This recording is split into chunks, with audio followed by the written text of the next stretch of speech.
City. It's time for Braves baseball. We join you once again from Citi Field, the home of the Mets, who are making their way toward an Eastern Division championship. The Braves will try to slow them down tonight in Game 2 of our 3-game series. Hi again, friends. Chip and Joe, welcome back to the ballpark. Hopefully, Atlanta can find a way to slow down Logan Verrett, a youngster who's filling in for Jacob deGrom. He's not going to start for a couple of days. You know all about the Matt Harvey saga. And Mr. Verrett, Joe's been pretty impressive in limited duty for New York this year. Yeah, he's really holding opponents down average-wise. He's not giving up many hits. He's a young man out of Corpus Christi, Texas. This is a start against the Colorado Rockies out of Coors Field.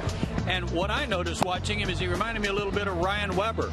He's not throwing too hard. He's throwing a lot of off-speed stuff, some real good breaking balls. So we can look at that tonight, see if he's on with his command with those breaking balls. 6'2", 190 pounds, and 25 years old. And as I said, out of Corpus Christi, Texas. Signed with the Mets, then went to Baltimore in a Rule 5 draft. And the Orioles put him on waivers. Texas claimed him. Now he's back with the Mets. He's been around the horn already. So has Matt Whistler, who came over to the Braves from the San Diego Padres, looking for him to make strides forward, Joe. He's riding a 9-start winless streak, but he's pitched okay the last couple times out. Yeah, he has, including against the Mets. He had a real good start to his big league career pitching against New York. He went 8 innings, only gave up 1 run and no walks. Pitched against them again on 9/11 and had another quality start. So he's had good luck pitching against the Mets. He just needs some good luck getting some run support. There are the numbers in his 2 starts against the Mets this year. Let's hope he can cap it off with a 3rd beauty. Another pretty night for baseball here in New York. Bright lights, big city. Hopefully a big win coming for Atlanta. We'll find out next as we get you set for Braves Mets baseball from Citi Field. Atlanta Braves baseball is presented by Academy Sports and Outdoors. Right stuff, low price, every day.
Mazda dealers. Driving matters.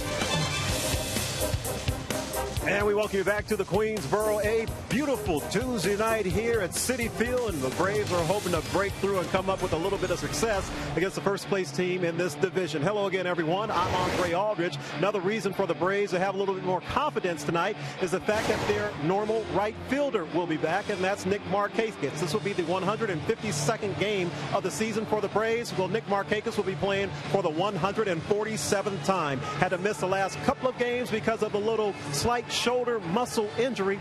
Nick told me that he sleeps on his stomach. That's not a smart thing, and those were his words. But he also said that that's when the problem kind of propped up for him. So he last played on Saturday. Of course, he had a multi-hit game with 2 for 3 against the Phillies, and that was his 51st multi-hit game. Christian Bethancourt is also getting closer to returning. Remember, he hurt his thumb in the ninth inning on Sunday to allow A.J. Pierzynski to actually come into the contest and beat the Phillies. Christian said he's used to catching sliders, spraining the thumb, and bending it one way, but to go back and try to tag a runner and it bent the other way, and that really is the biggest problem. But again, he is getting closer to coming back and ready to go. And we're getting closer to first pitch right here. It should be a good one. We look to even up this series tonight and take care of business from Matt Whistler. Coming back with Chip and Joe and the very first pitch, Braves of the Mets right after this.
TNT Uverse, Delta Airlines, and your local Ford dealer.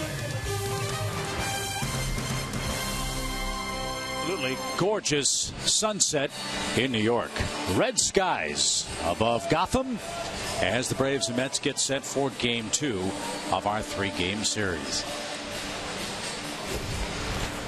Good to see Nick Markakis back atop the Academy Sports and Outdoors batting order. You heard Andre's report a moment ago. We'll see how Nick fares in Game 2 of the series tonight. Hector Olivera bats second and plays third base. Freeman, Pierzynski, Swisher in left. Peterson, Simmons, Michael Bourne, and Matt Whistler.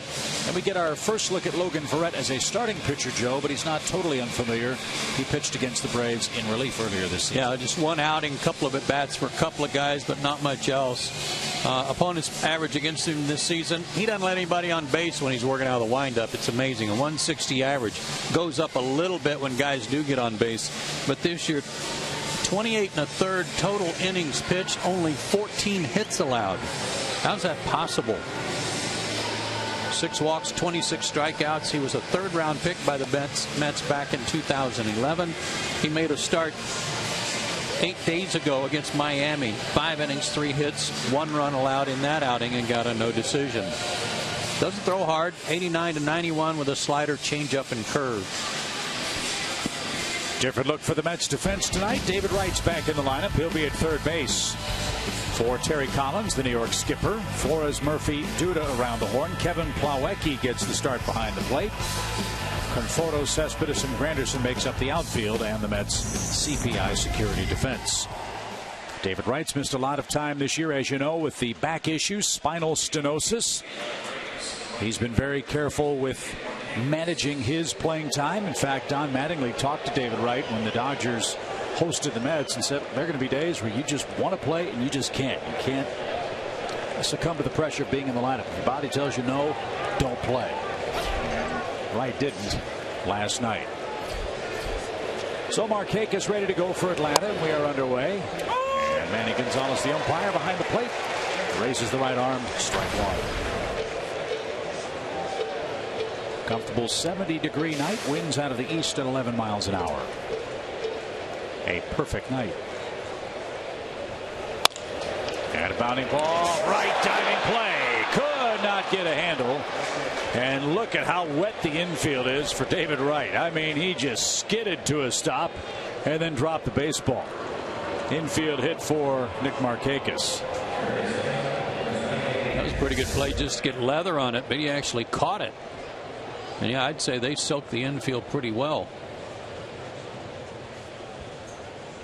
But no exchange there. I'm not sure he was going to get Nick anyway, but a good play to start the game. And if they need a new tunnel over to Manhattan, that's a good place to start with the trench that David Wright left at third base. It's a good start for the Braves offensively as Hector Oliveira bats with a man aboard and nobody out.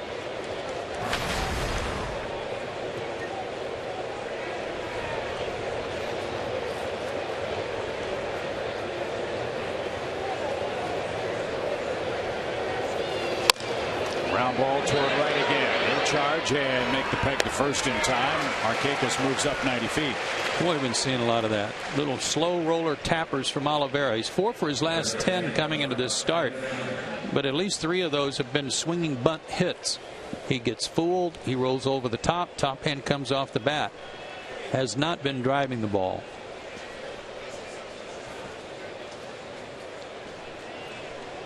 Braves were hitless with runners in scoring position last night. They went 0 for 7 as a club and were shut out 4-0. Freddie Freeman a chance to bring home Markakis with 1 out.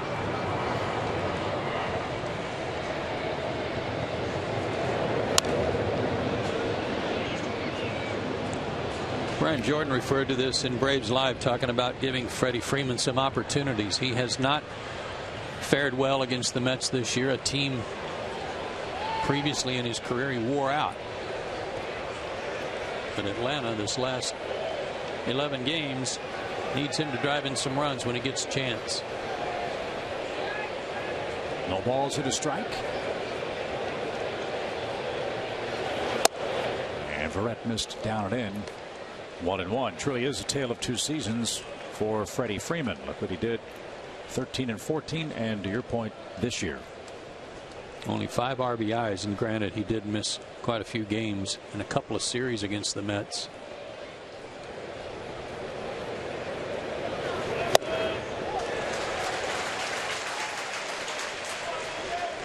One ball, 2 strikes.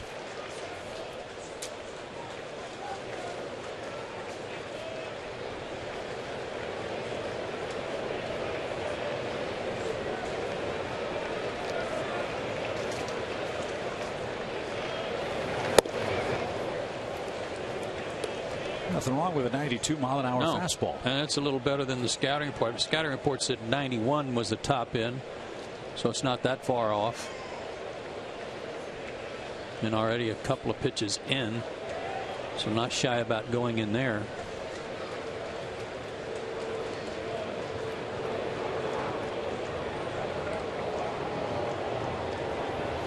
And he just struck out Freeman.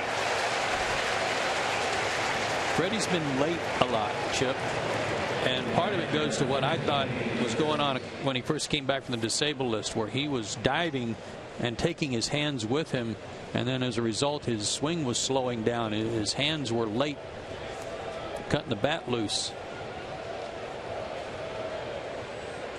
There's the pitch arsenal for Logan Verrett.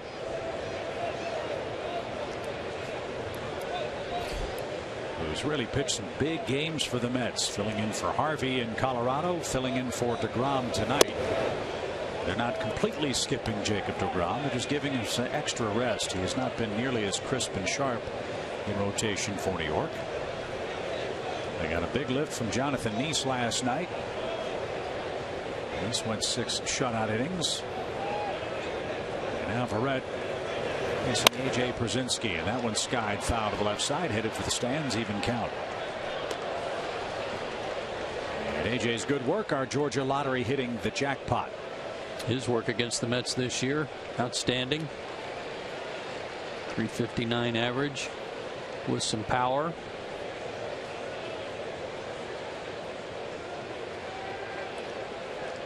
A.J. had 2 singles last night. He's 20 hits away from 2,000 now.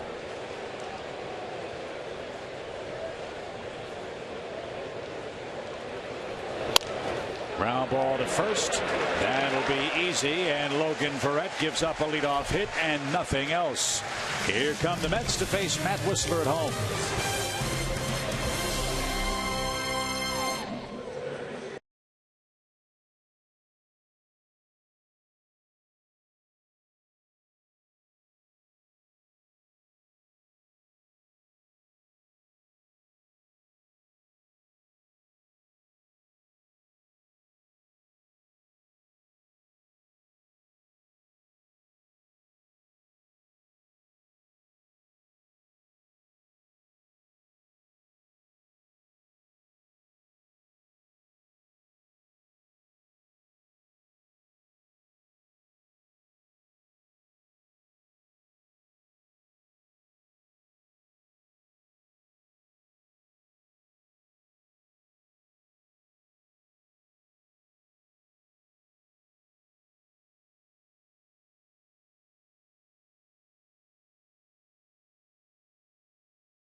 Mets riding a 12-7 month of September, and they will face young Matt Wisler seeking win number 6. Been a rough go for Matt on the road. 2-5, a 7.78 ERA, and a very high batting average. And a lot of that first time through the order, guys are really teeing off on him, and that leads us to our 4 keys to pitching success. One thing that I think might help him tonight, LaGuardia Airport. I'm not sure why, but if you think about pitching on a downward plane, a smooth landing, right? LaGuardia downward, downward plane. Yep. Use your height for some leverage there, and no more yoga. He's been in the stretch enough. He works out of the stretch so much, I think he's had enough yoga for one season. I thought you were going to say, Matt was saying, how am I going to get some guys out? He has been out of the stretch a lot. 86 career innings in the big leagues, 19 1-2-3 innings for Matt Wisler. Hopefully he can add a few more tonight. And this is the man that Atlanta has not gotten out much. That's Curtis Granderson. He's gotten his share of hits, but a ton of walks against Braves pitching. And that has led to big problems head to head. And he's probably gone 2-0. You can already see A.J. barking with his body actions to Wisler. But starting the ball more to the middle of the plate.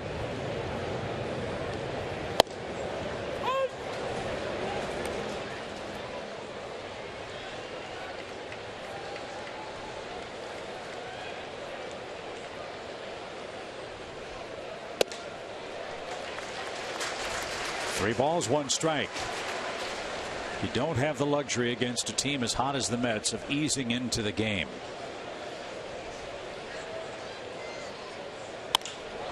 A line drive towards center. And there's the first out. Michael Bourne makes the grab. Granderson's retired. Here's the rest of the Mets lineup.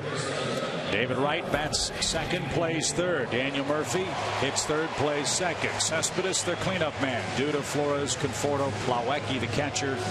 And Logan Verrett hits ninth on their Academy Sports lineup card. Mets entered play tonight, 6.5 games ahead of the Nationals, who were rained out versus Baltimore yesterday. Mets magic number is 7.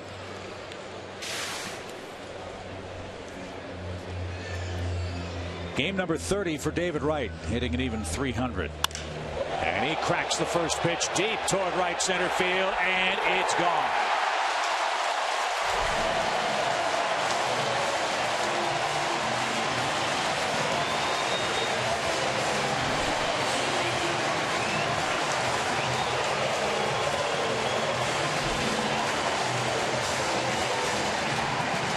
Talked about it last night. They moved the fences in from right center over toward the bullpens to help David Wright hit more homers, and he just blasted number 4. That's his spot, deep right center. You know what? When he got in the box, Chip, I'm not even sure he took a practice swing. He just got in the box, assumed his stance, and hit the first pitch. And boy, did it jump. That's something else Don Mattingly talked to David Wright about. He's a tireless worker, kind of like Everton Simmons. He would sometimes take 100, 120 swings to get ready for the game. Don Mattingly said, if the back's bothering you, you might only need 20 or 30. He only needed 1 to give the Mets a 1-0 lead. So Whistler surrenders his 15th home run. And here's Daniel Murphy, the New York second baseman.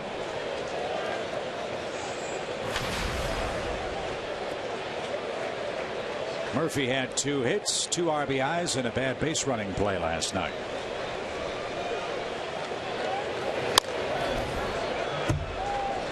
And it's 0-2 to the toughest man in our league to strike out.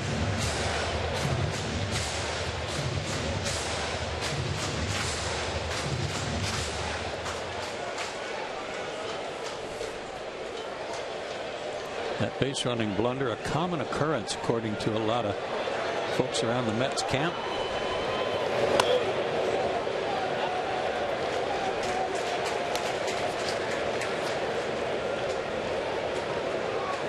But he does give you a good at bat. First inning runs, 17 starts, 14 for Matt.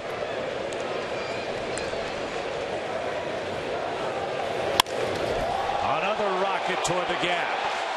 This one is off the wall. And Daniel Murphy just tied Ed Kranepool for second place on the all-time Mets doubles list.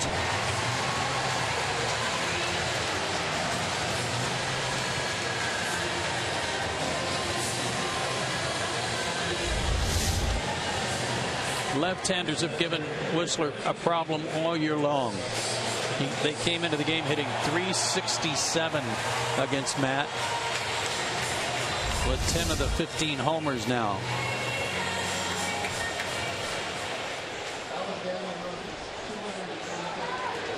So 1 in, 1 on, 1 out, and 1 big problem in the batter's box. Yoenis Cespedes, 17 home runs with the Mets. And he had been struggling before last night's game when he picked up 3 hits, including 2 doubles. And a strike.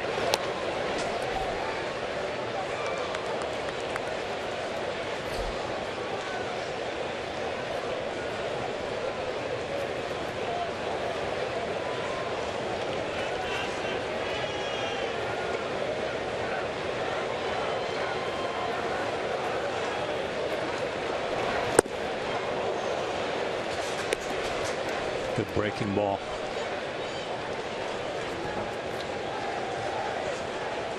Matt's last start, he got no run support against Toronto, got shut out 5-0. 6 innings, 9 hits, 4 runs, gave up a couple of homers in that one. No balls, 2 strikes. Murphy leads in second, and Cespedes chased one off the plate, and he'll be struck out for out number 2 in the inning.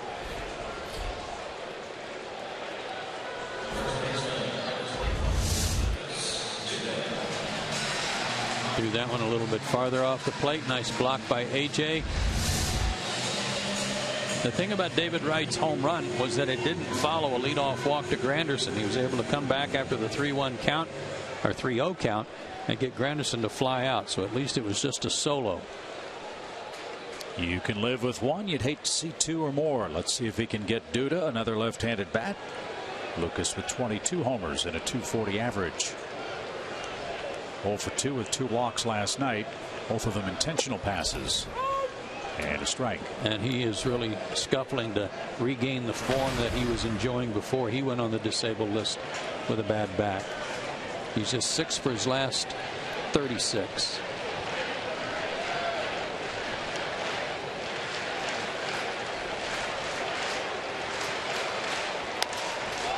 Popped up. Simmons drifts out, shallow center, and the Braves shortstop makes the play. That retires the side. David Wright homers on the first pitch he sees tonight, and the Mets jump in front 1-0.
Low price every day.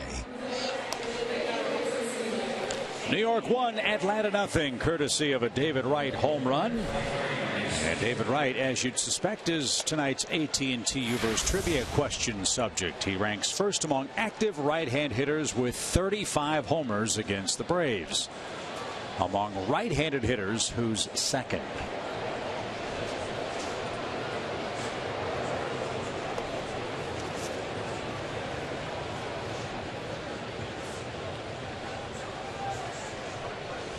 Ryan Braun.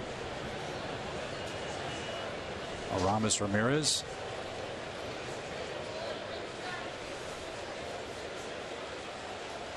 Lots of choices. That's a good question. Can't go to our fallback and Ryan Howard. He's a lefty. I might anyway. Why not? Yeah. As bad as he beats the Braves up. As Nick Swisher bats to start the Braves second. Swisher 0 for 4 last night.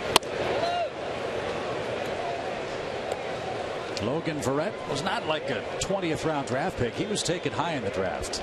2011, the Mets took him in the 3rd round.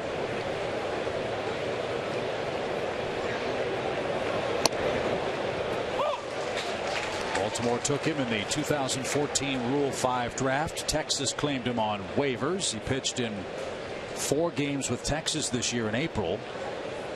He was designated for assignment and then cleared waivers and came back to the Mets on May the 4th.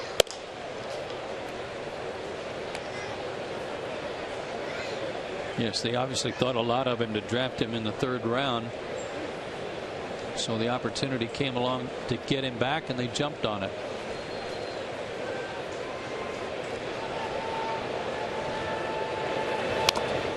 Out of the way off Plawecki. It's still 2-2. And every scattering report I have found on him is that he throws strikes. He's around the plate. throws all of his pitches for strikes, and that's why he does not have a real high batting average against. Only 149 coming into this game in 28 innings.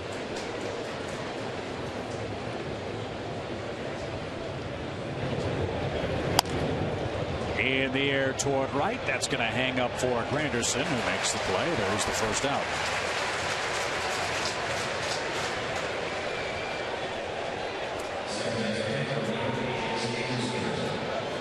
Jace Peterson's back in the lineup for the Braves tonight. Had a 2-for-3 game on Saturday, his first multi-hit game since August the 7th.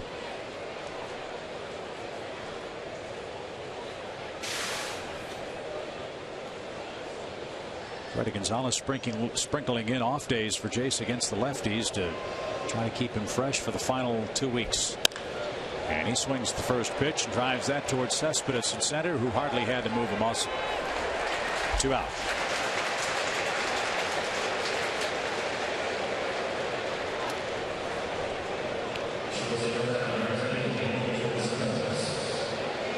Here's the man that's hurt the Mets the most, Andrelton Simmons. 27 hits in 62 tries against Mets pitching this year.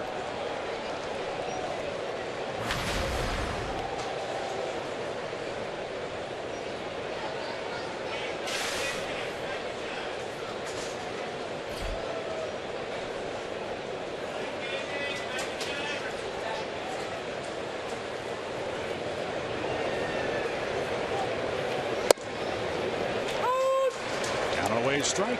0-1. That's about as good a spot as you could put one if you want to just get ahead with that first pitch fastball.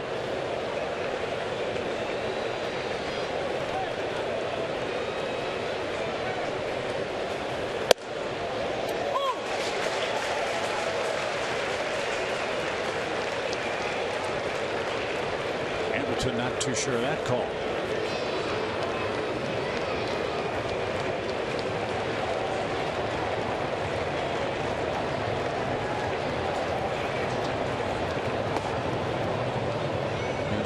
Ball and a good one. Himself, Plawecki tapping the dirt. He wanted it down in the dirt, hoping Andrelton would swing at it. What we've seen of Plawecki, he's a very good receiver. Maybe the best on their roster.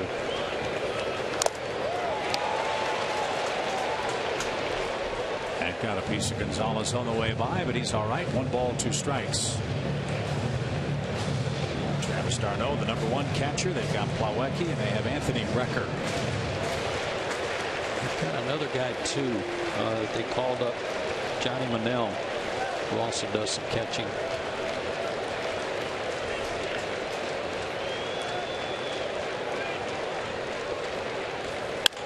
Back where it came from. Verrett couldn't find it. It dropped at his feet at the base of the mound. Let's see if he's all right. Simmons hit it hard, but the pitcher knocked it down, made the play, and retires the Braves in order in the second. 1-0 on a David Wright homer. A comebacker will leave a mark. 1-0 Mets.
look at the Atlanta defensive lineup for Game 2 tonight. It's presented by CPI Security. Good to have Nick Markakis back in the lineup in right field. Jace Peterson in at second. Oliveira at third. A.J. Brzezinski still in harness with Christian Bethancourt out with that thumb and wrist problem. His status, as Andre reported, still day to day.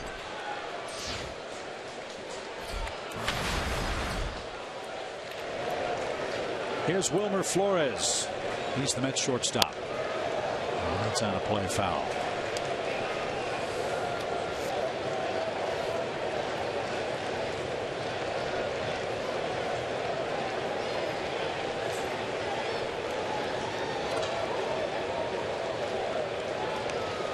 Flores is still just 24 years old. Signed him as a 16-year-old out of Valencia, Venezuela. Got to the big leagues for the first time in 2013. Had all of 6 home runs last season in 78 games. And has become a huge fan favorite for obvious reasons this year. I'd say all the money that's been being spent on Cuban players is pretty astounding. But for my money, Venezuela is producing terrific baseball players at any age. Up the middle, a base hit. Whistler tried to stick out a right foot and kick that one to the mound. But it's a leadoff hit for Wilmer Flores. We just keep talking over and over again about players and young players, and then look to see where they're from. And here's another one from Venezuela. The sad part of the Venezuela situation is obviously the political climate in that country. Now, I'm not delving into politics here, but it is an economic and social reality. There are big problems governmentally, socioeconomically down there, and a lot of teams who had Major League Baseball academies have left Venezuela simply because it's not as safe as it used to be. As a result, much more difficult to sign and scout players and develop them in those academies. The Astros for years had one of the best baseball academies in Venezuela. Well, it is a hotbed for talent.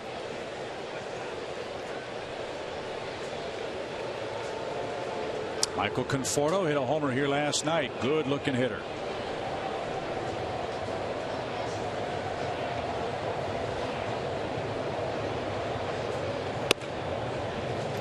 All of his homers have come since August 1st when the Mets brought him up from Double-A.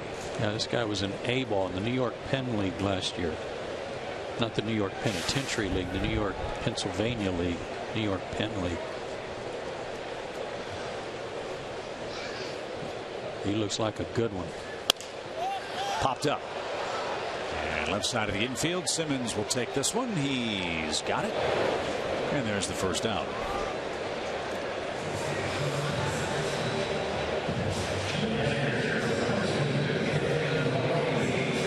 And here's Kevin Plawecki. The baseball pipeline from Venezuela does not just include players. Also includes umpires. The man behind the plate, Manny Gonzalez, Major League history. The first Major League umpire from Venezuela. Is that right? Okay. Yep. Good for him. Debuted in May of 2010.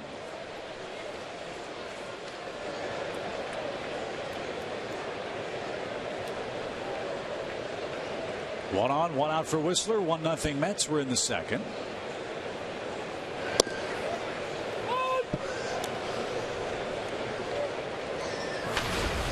We saw Plawecki earlier this year when Travis d'Arnaud got hurt against the Braves. D'Arnaud hurt his elbow on a slide at the plate by A.J. Brzezinski. A clean play. Just got his hand and elbow in the way. And Plawecki's done a nice job. He's hit a couple of homers, knocked in 20, hitting .227 for the season.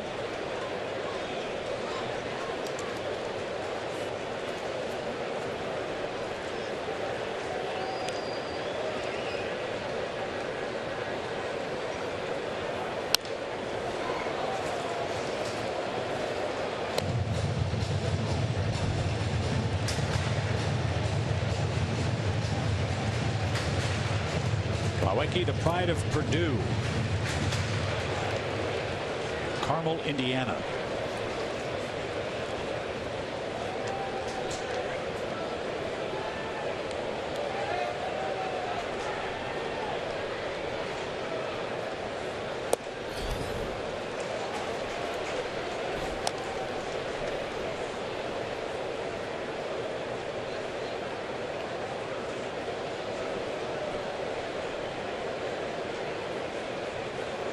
First start in the big leagues, 8 innings, 6 hits, 1 run against the Mets, no walks, 2 strikeouts. Just breezed through them and won the game 2-1. Swing and a miss for Plawecki. That's the second strikeout for Matt tonight. I think it's safe to say, though, this is a very different looking Mets lineup now. No doubt about it. Both strikeouts on virtually that same pitch. That slider down and away in a good spot ahead in the count made all the difference.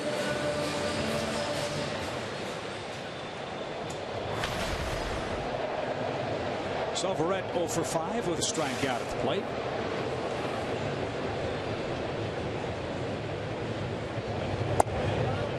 And that missed outside. 1 ball, no strikes.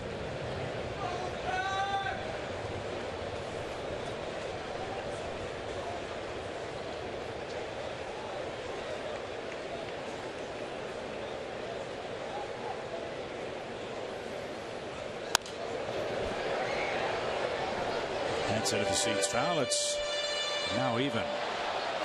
Had a nice crowd here last night, about 26,000 fans. Might have a few more than that tonight.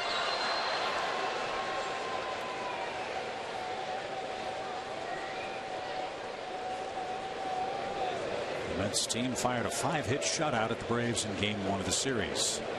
David Wright's hit a homer already tonight, and Whistler a strike away from sending us to the 3rd inning now. Good pitch, 94. I don't care if it's the pitcher or not. Well located.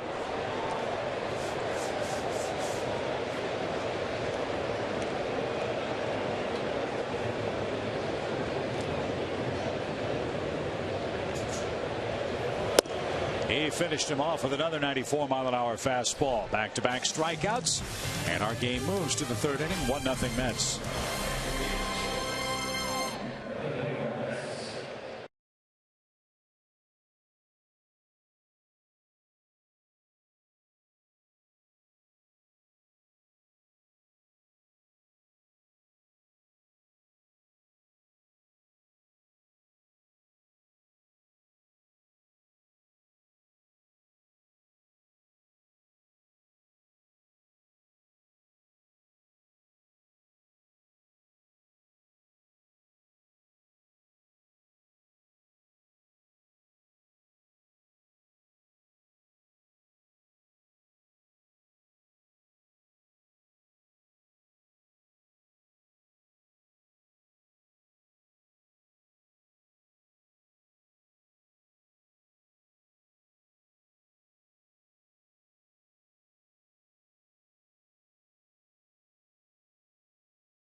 Let's go places.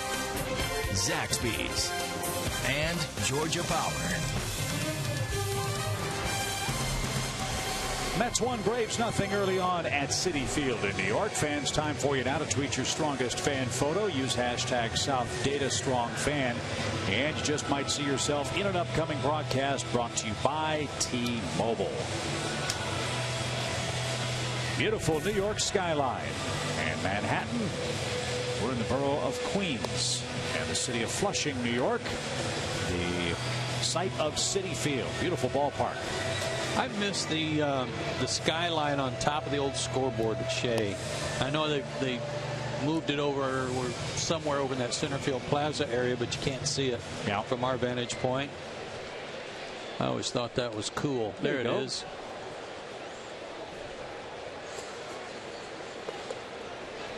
Well, they still have the dreaded apple, which is nestled underneath the hitter's background in center field, and that baby rises every time a Met hits a homer. It's already popped up once tonight. Uh-huh.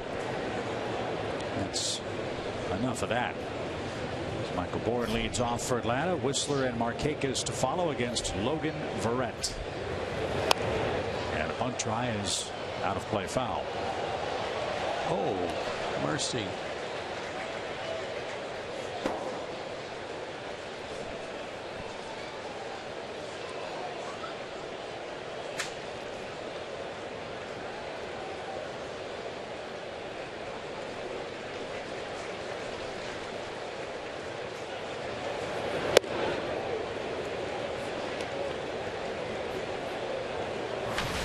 This is Michael Bourne's 100th at bat since putting on a Braves uniform.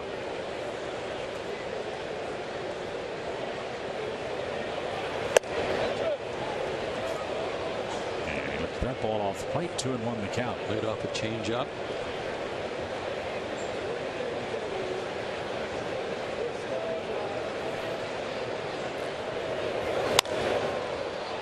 Fly ball center. Cespedes is there and makes the play. There's the first out.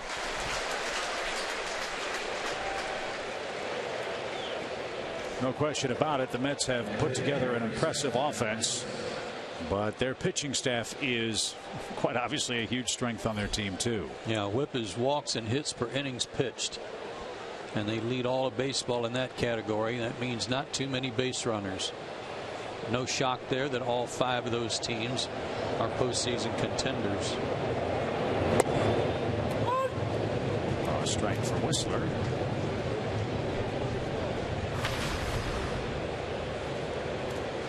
Nothing in 1 the count.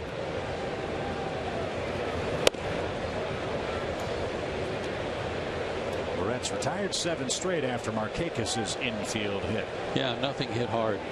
Even the hit was just a bouncer. Second time through, the guy should have a little better feel for his velocity and release point.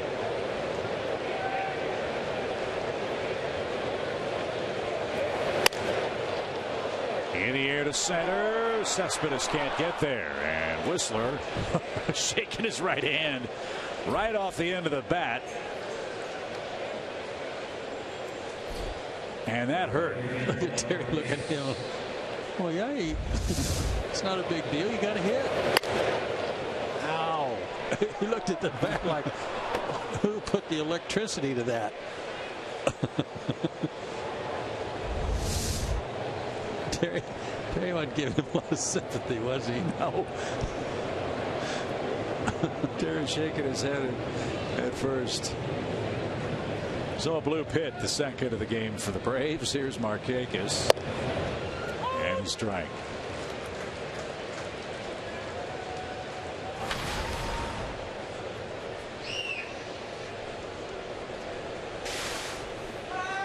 Duda plays behind the Braves pitcher, Matt Whistler, at first base. And that one popped up a mile high. Foul ground. Duda over near the stands. Looks like he has room. He does. 2 outs.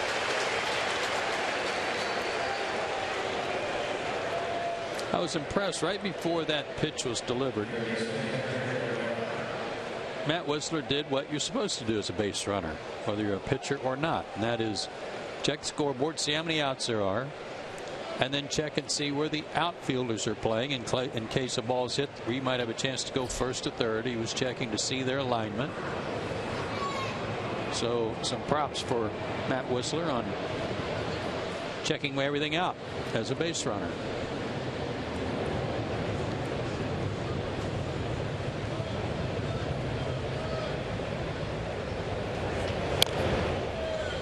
Fouled away by Oliveira, who rolled slowly to third base his first time up. He's going to be a work in progress. There's no denying that. Month of September, he's got intermittent playing time. The Braves are being very careful with his history of hamstring issues. He's playing himself into baseball shape with live action. I sure hope he plays winter ball. I hope he wants to play winter ball. That's rolled to third. That's a fair ball. Dave Brown catch and tag in the belly of Oliveira, and that will retire the side. Whistler gets a hit, but he's left stranded, and Logan Verrett has a 1-0 lead after 2.5. And the top of the order coming up for New York. Nice barehand play by David Wright.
Here in New York. They lead it 1-0. The most popular way to follow the action of Braves baseball is with MLB.com. At bat, the #1 app for live baseball. Enjoy live look-ins, highlights, replay reviews, scores, StatCast, live radio broadcasts, and more. Get the MLB.com at bat app now.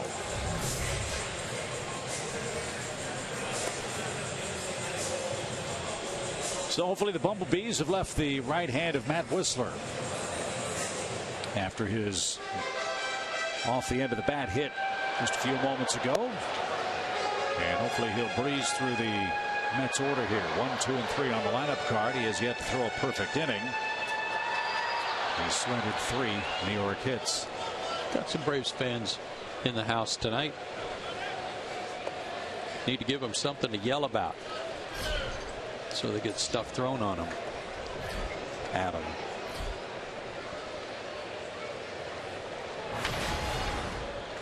Granderson flat out to center. 88 walks for Curtis this year. He's scored 90 runs.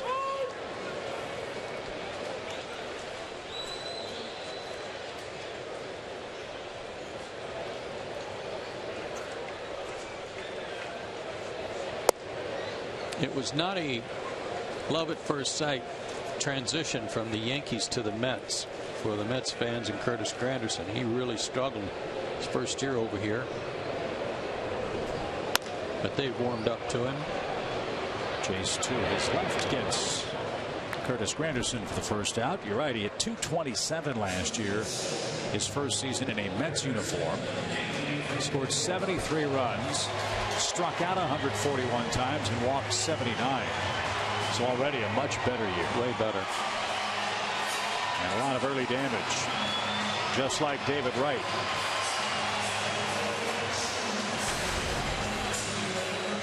Wright hit the Mets' 31st homer in their last 21 games. No practice swing.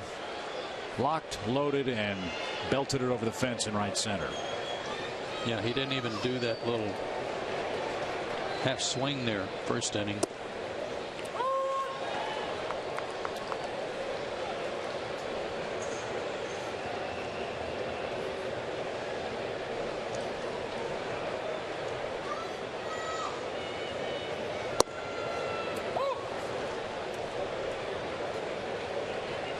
That little breaking ball there seems to make the right-handers kind of give up on it. They flinch a little bit when he starts it in, kind of a front door slider.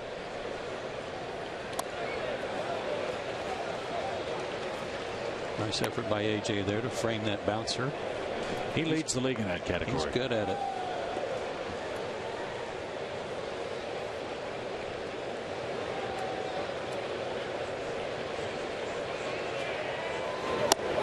Strike 3 on a breaking ball. That's 4 strikeouts for Whistler. That was the same pitch as strike 2. And it looked like a pretty decent pitch to hit. But see how his hips kind of turned, like he was going to get out of the way, like he might have to jackknife out of the way a little bit, and a little bit on his heels. Good pitch. Good result. 5 straight retired by Whistler. Here's Murphy, who doubled off the right center field fence. 35 doubles for Murphy.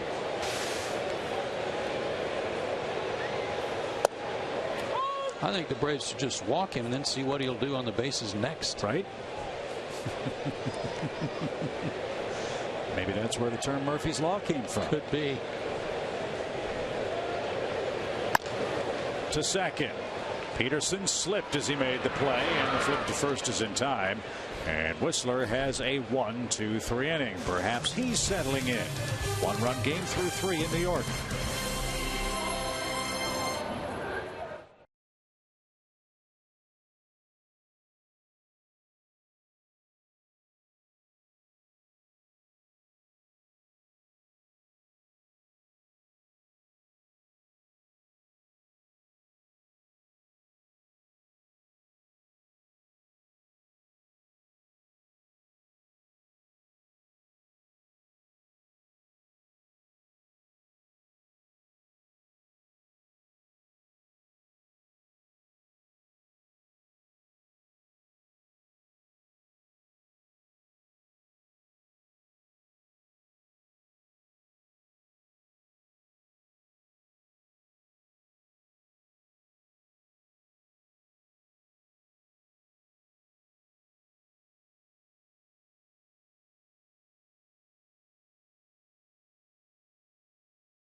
Yeah, and the only difference in the ball game was a first pitch swing by David Wright in the first inning, and he hit it out into the Braves bullpen in deep right center. It's a 1-0 ball game. Both guys look sharp so far. And Matt Whistler, no walks, 4 strikeouts. That's a great sign for him.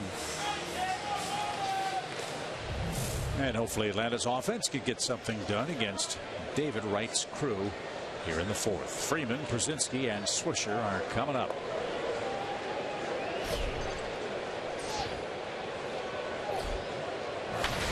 As a starter, Verrett's now given up just 2 runs in 16 innings pitched.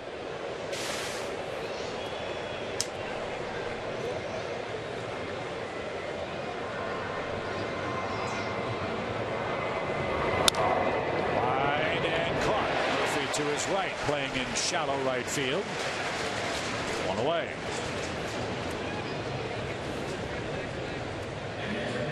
I don't know the exact number, but I'll bet you there's been 20 outs by Freddie Freeman in that area of the field the last 15-20 games. Yeah, you're probably right.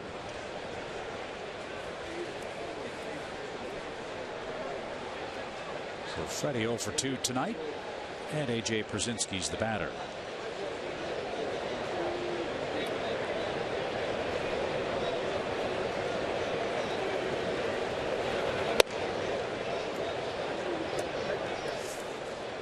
A.J. closing in on becoming the 10th catcher with 2,000 or more hits in big league ball.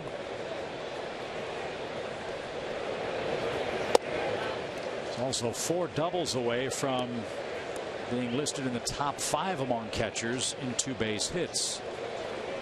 AJ has 390 career doubles. Jason Kendall has 394. The 4 hitters. Right? Good for Jason. I didn't realize he had that many extra base hits. Pudge Rodriguez has the most doubles. Ted Simmons second. Carlton Fisk third. Gabby Hartnett was 4th on that list. Because Jason didn't hit any homers, right? And he was really, from an offensive standpoint, an odd player in this regard. He was a leadoff hitting catcher. Yeah. Always run. So many terrific years with the Pirates. Jason Kendall and other clubs too, but mostly in Pittsburgh. 2 balls, 2 strikes for AJ. That sprayed into the seats foul. We'll do it again. AJ was trying to take that to left field and beat the shift. It's like, if you want to pitch me away, I will be happy to serve one into left field.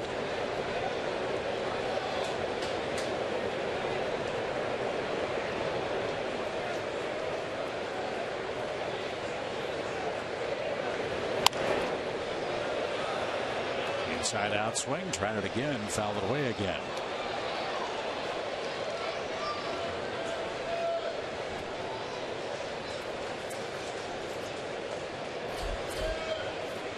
Swisher's next. Nobody on, 1 out. They just changed their defense with all those foul balls to the left side. They brought David Wright back over to the third base area.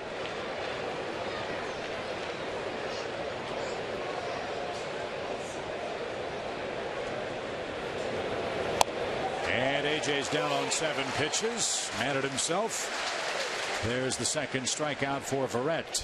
And here's Swisher. I think Verrett's doing exactly what we were told he would do and how he would go about his business. Mixing his pitches, hitting his spots, and incorporating his defense.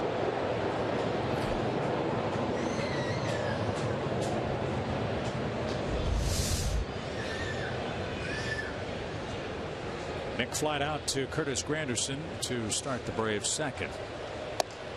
And he's tardy. Strike 1.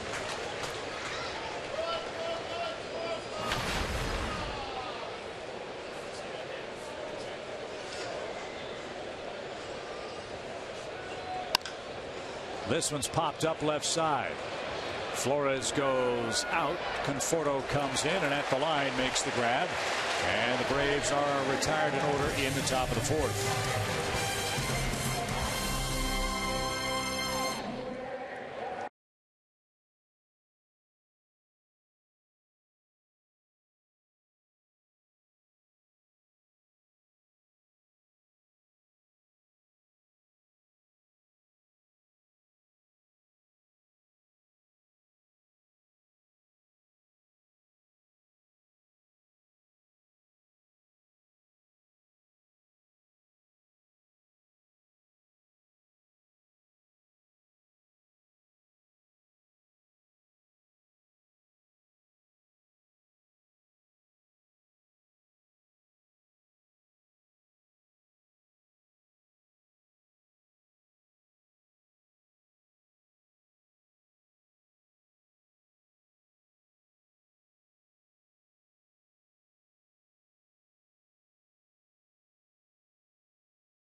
If you missed your favorite Braves promotional night or giveaway item, here's your chance To get it again with the Braves Country Grab Bag October 2nd when the Cardinals are in town. With your game ticket, you get to pick from one of over 25 Braves promo items to bring home as a souvenir. Go to Braves.com/grabbag for more information and to purchase your tickets.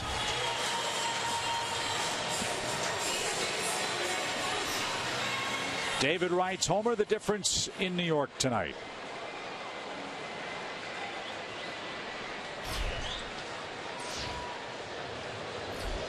Matt Whistler set down 6 straight. He'll face Yoenis Cespedes for New York.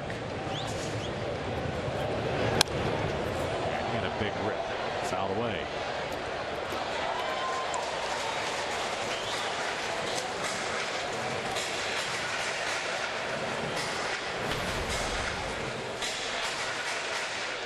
Cespedes has hit 2 homers in 5 games against the Braves this year. 35 homers, 103 RBIs, and 41 doubles between Detroit and New York this year.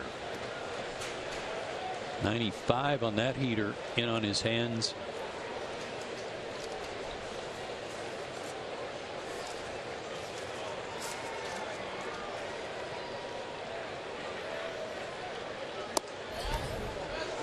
Good try, but he missed. 1 ball, 2 strikes. 96 on that one. Have we seen him throw a pitch 96 before? So if he goes back to that strikeout slider.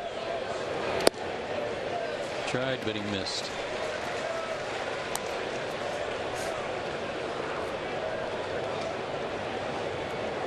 Try it again.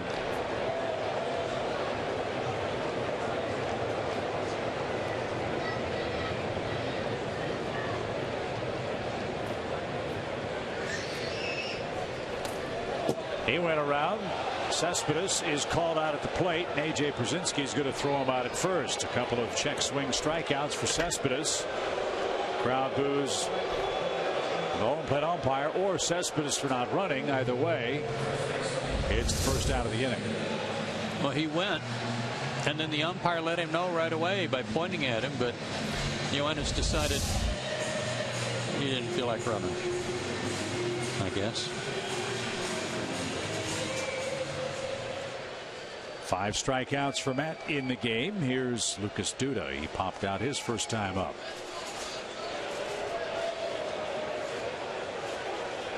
Braves asked Whistler to step off so they can get their defense aligned for Duda. And it's Oliveira who will be the shift man and play in shallow right.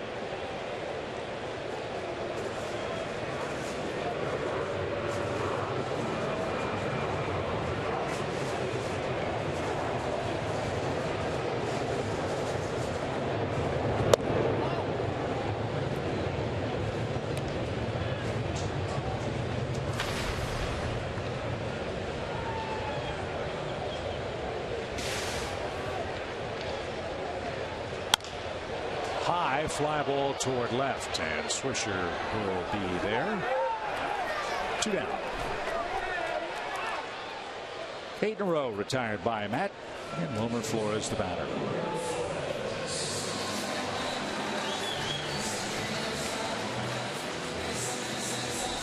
As Joe mentioned, Matt's had good luck against the Mets. Low ERA, sub-2 ERA, and he's pitching a beauty so far tonight.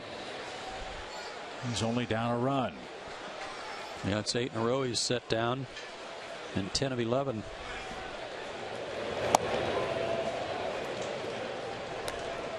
And his fastball is electric tonight.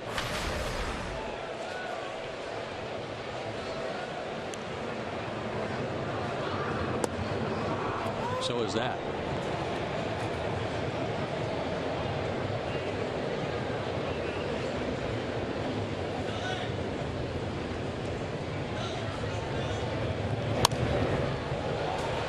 Swing by Flores. Love that Fox Tracks graphic. You can show how Matt is just burying the ball in the lower outside corner against the right-hand hitters.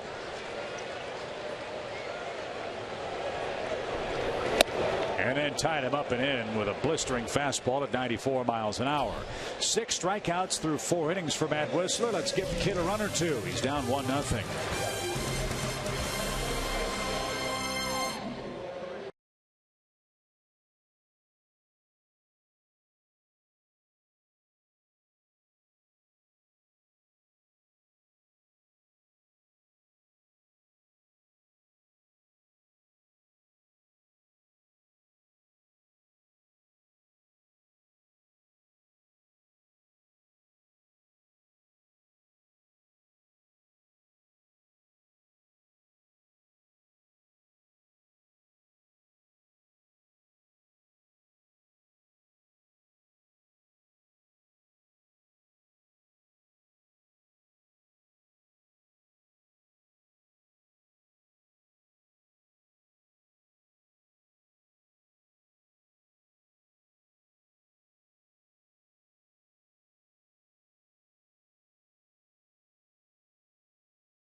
Nothing Mets.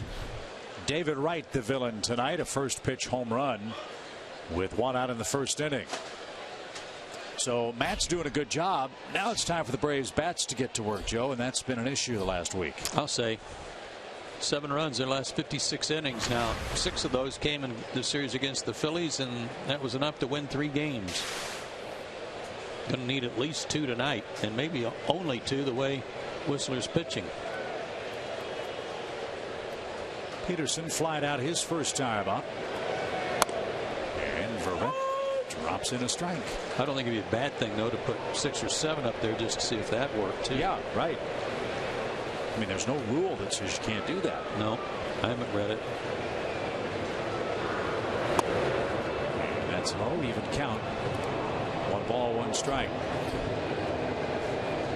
One more with the Mets here tomorrow night. Off day Thursday in Miami. Then we open up a weekend set with the Marlins.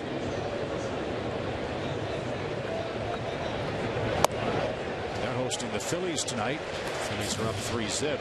They made news off the field today.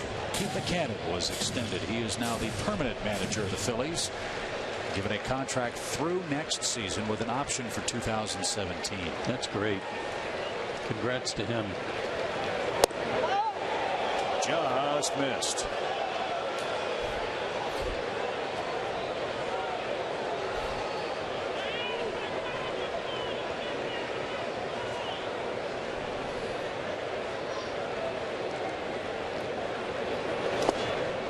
Plawecki and I stop. Full count for Peterson.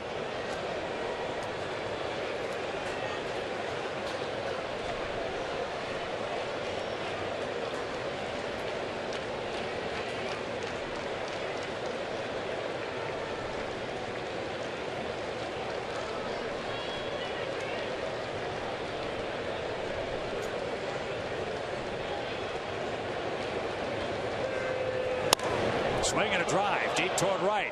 Granderson back on the warning track. That ball is gone. Jace Peterson leads off the 5th inning with a solo homer, and the Braves have tied it up.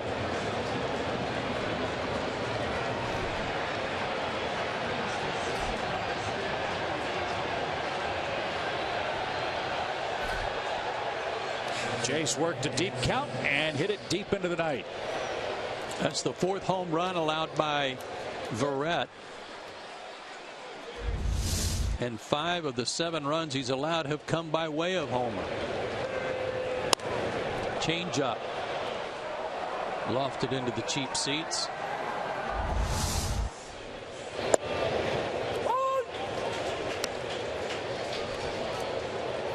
So there's one of the two the Braves need tonight. Peterson's 6th home run. Andrelton Simmons, the batter. He bounced one off the body of the Mets starter and was retired to end the 2nd inning. First home run for Jace since August 3rd off of Matt Cain and the Giants. And the team's 89th long ball this year. Pop fly foul out of play. It's still 0-2.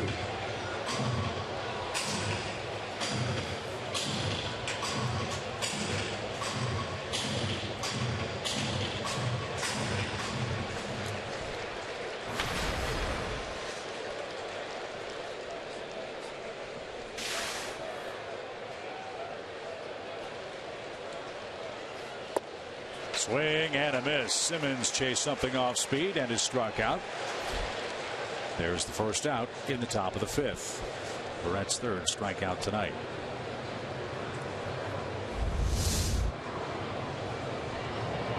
Yeah, just that downer. It's a good one. Just enough off the plate. Certainly enough downward tilt. Made it tough to even for Andrelton to get a piece of it. He's tough to fan.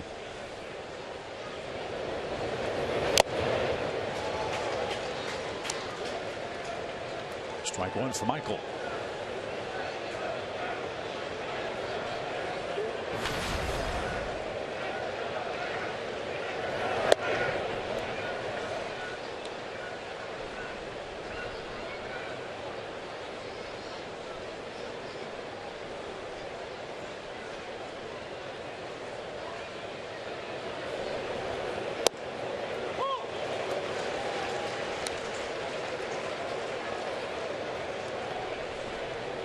Say this, he doesn't mess around, does he? No, we've been told that too, that he worked quickly.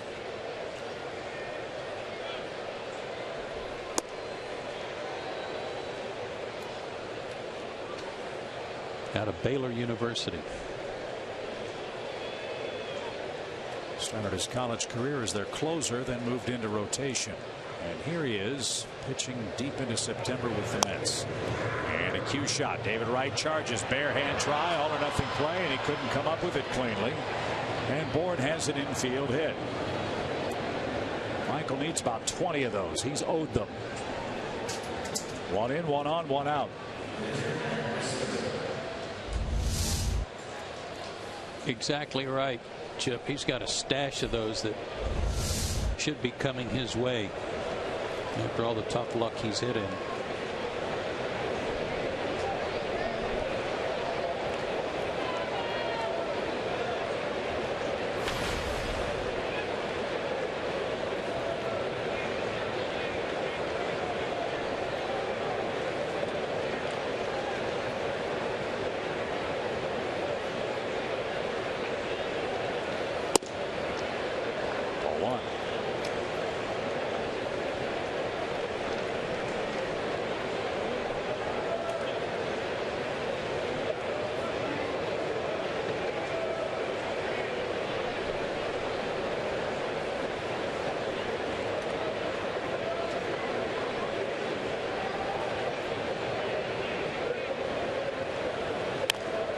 Whistler got the bunt down.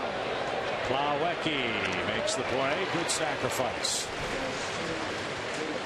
His 3rd of the year, so a base hit and a good bunt. Good work at the plate tonight for Matt. And now you've got Nick Markakis up. He's got an infield hit. Markakis with 51 multi-hit games, 3rd best total in that category in the National League. And now Dan Warthen will trot out to the center of the diamond and see if he wants Markakis or Oliveira. Exactly right. Gotten Oliveira to top a couple of them to 3rd base. The last one was that one right down the line that David Wright barehanded.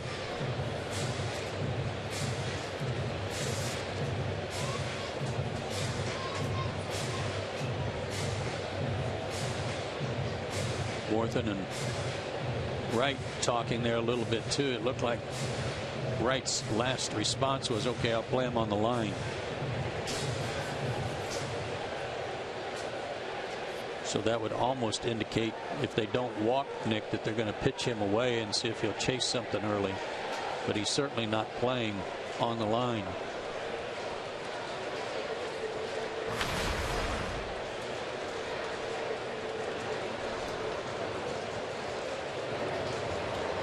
Good speed at second from Markakis. Takes a little low. 1 ball, no strikes. Nick with 172 hits now this year for the Braves. 191 is his big league high. He's 15 hits behind D. Gordon at the start of tonight's play, who leads the National League in that category.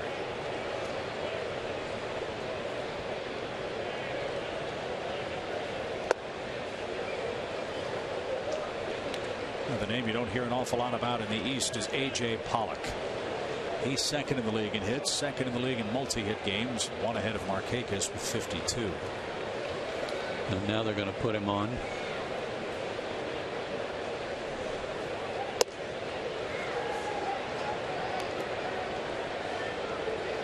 And work to Oliveira.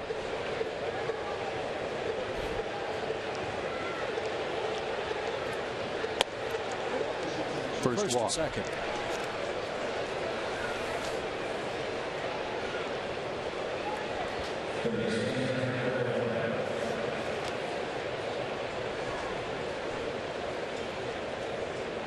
So they've been giving him a lot of off-speed pitches, getting him out on his front foot. Let's see if they stay with that plan. Now Wright is guarding the line. Braves do not have a hit yet with runners in scoring position in the series. This would be a great time for the first. And low. Ball 1.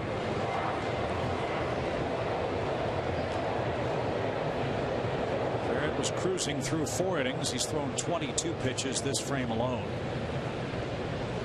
2 on, 2 out.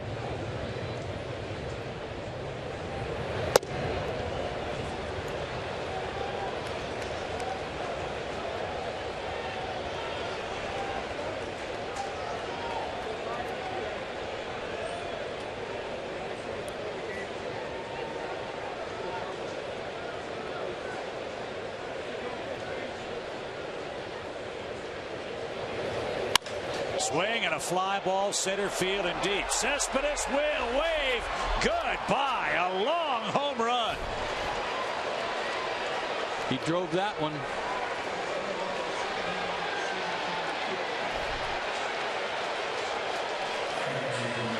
So one of the deepest parts of the ballpark. Hector Oliveira with one swing of the bat has put the Braves in front. I can't believe the way they were pitching him, Chip. 3 fastballs, and that one up and out over the plate. And after they'd gotten him to really chase and roll over those off-speed pitches, I just assumed they were going to try to make him try to do that again. That's why they had Wright guard the line. So the first Braves hit with a runner in scoring position in the series. Oliveira says it's hasta la vista. 3-run blast. It's 4-1 Atlanta in the 5th. And that quiets the crowd in New York. And a strike for Freeman, 0-2.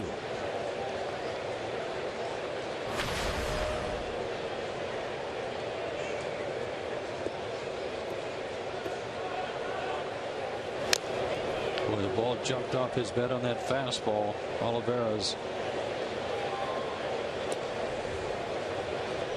First big league homer came against the Phillies. His second comes against the Mets.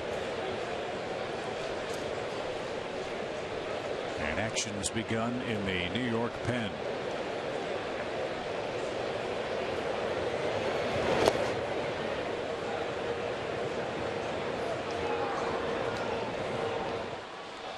And it's former Brave farmhand Sean Gilmartin.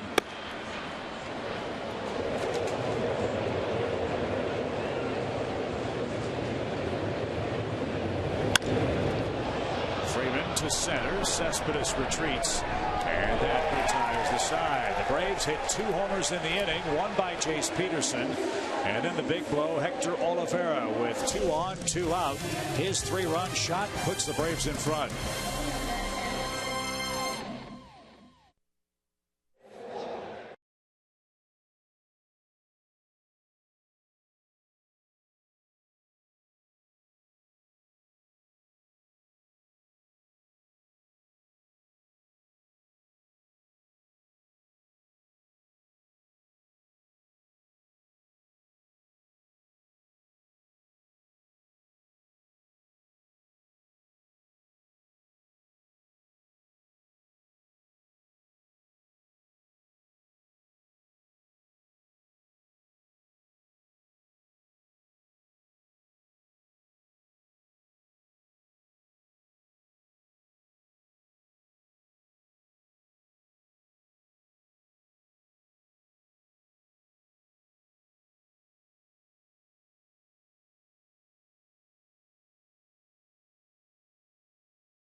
The Georgia Lottery, and your Atlanta area Mazda dealers.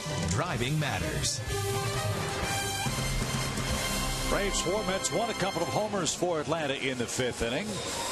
Peterson's went out to right. Olivera's went out to slightly left of center after an intentional walk to Nick Markakis. And then some very questionable pitches to try to retire him after making Olivera look bad on some breaking balls and off-speed pitches early in the game.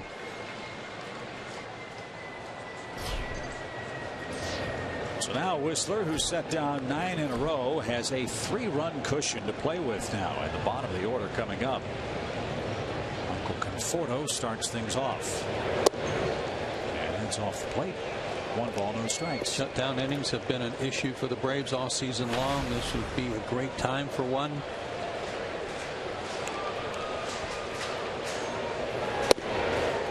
How about Whistler, who's gotten the side in order roughly 25% of the time in all of his major league innings. He's got back-to-back 3-up, 3-down frames. And an even count for the Mets left fielder. Mind over second and into right. Base hit. Might have broken his bat, but if he did, it went down a hero. Yeah, it's all right. It was a good pitch. Fastball, had something on it, got in on him. Talking to Keith Hernandez, one of the Mets broadcasters tonight at dinner. He thinks Conforto will become their number 3 hitter in the lineup for a long time. That's Keith on the left, along with Ron Darling on the Mets TV broadcast. Keith, one of the best defensive first basemen in the history of the game. A shot to Freeman, who went to a knee, lost the glove, found the ball, stepped on the bag for the first out.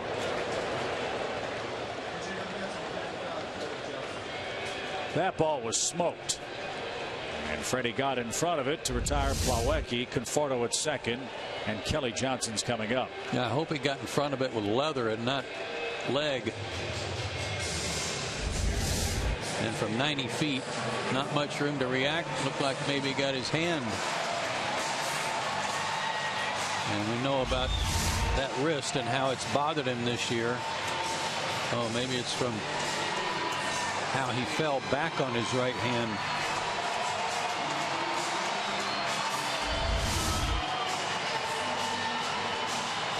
Big cheer for Kelly Johnson, who's going to hit for Verrett.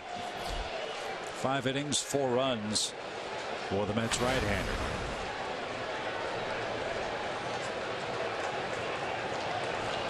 The intentional walk looms large as well. So here's Kelly.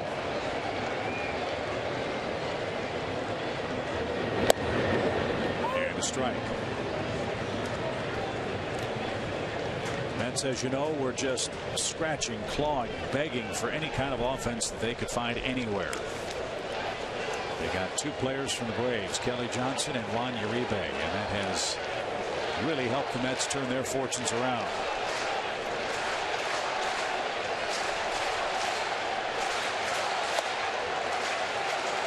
Five homers, 13 RBIs in 39 games since joining the Mets for Kelly Johnson. And he's hit big when the games have been big. A .400 batting average in September.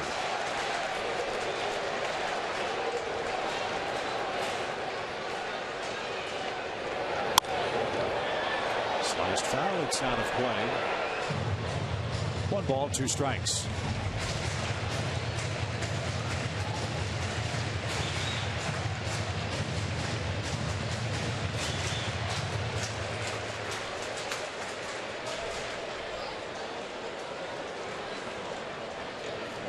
Don't want the Mets or their crowd back in the game. We know how well the Mets can come back.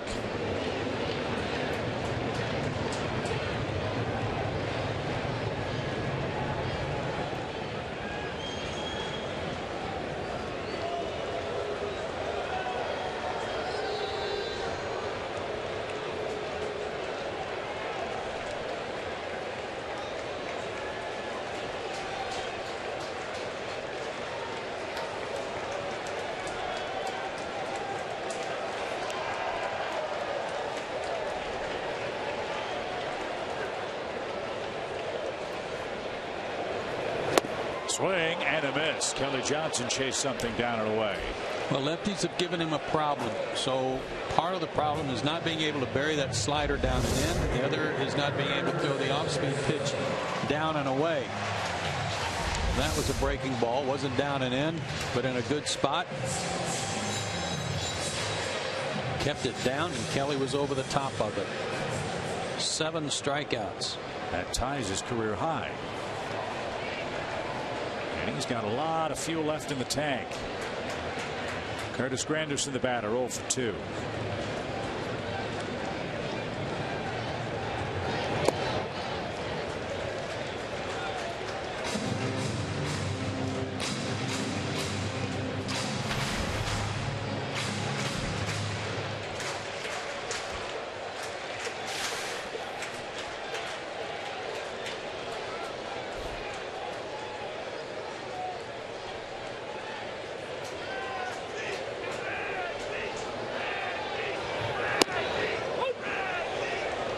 Took a little off and it dropped in there for a strike.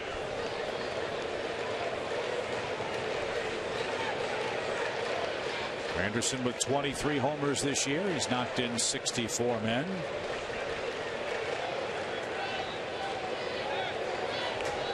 He's a coiled spring right now.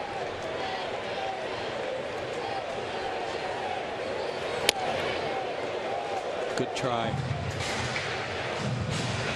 Tried to get that fastball to come back. It didn't, but it was close. Didn't have enough backup on it.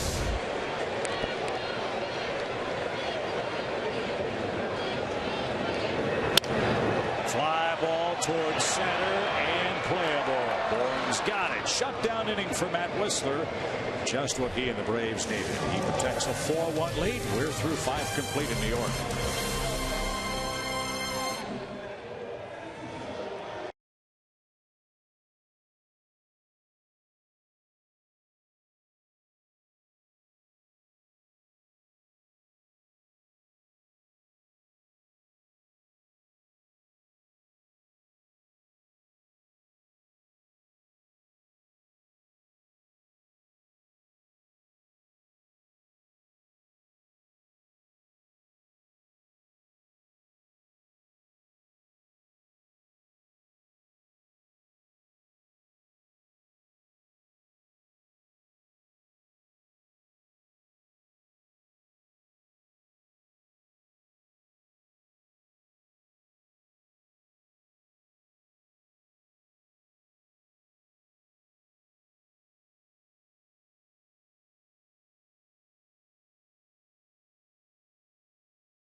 for our man Matt Whistler, who continues to look sensational out here, taking care of business. We're not really on Broadway, but he's performing like a Broadway guy. And another guy that's so important inside the Braves clubhouse, and it's a guy who took last night's loss, and that's Shelby Miller.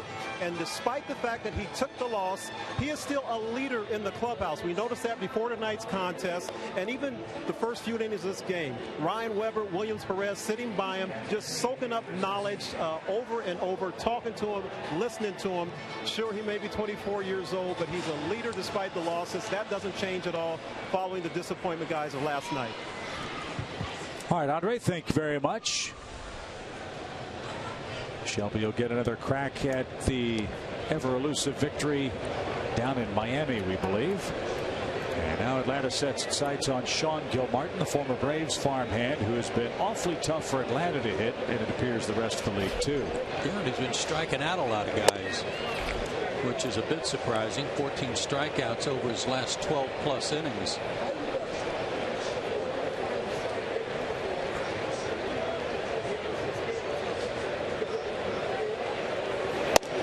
Has not given up a run to the Braves in 7+ innings.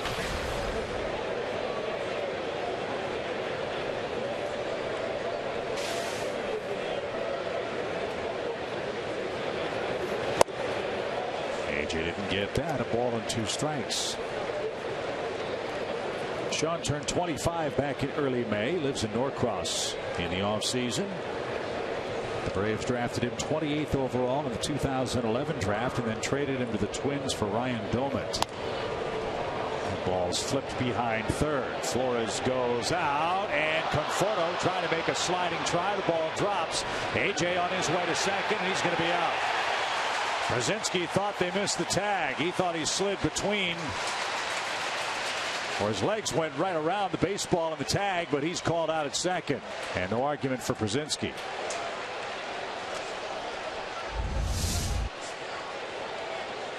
Boy, 3 guys going for it, and nobody got it. Conforto went to the ground to make sure he didn't collide with Flores. And I don't know that AJ's left foot got to the base. Went to the side, and maybe the tag came up and hit him in the knee after his toe got there. So maybe that was what he was complaining about.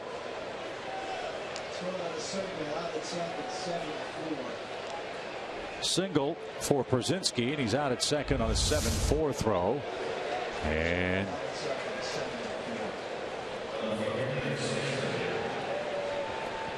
can't tell if Murphy was coming up to tag him or coming up to show the umpire that he had the ball.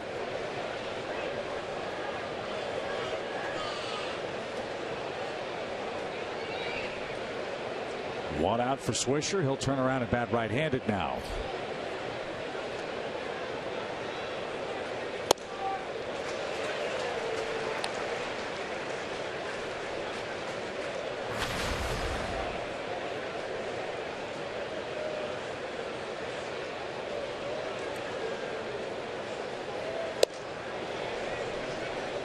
Gilmartin's fastball 87 to 91. A lot of sliders and a changeup.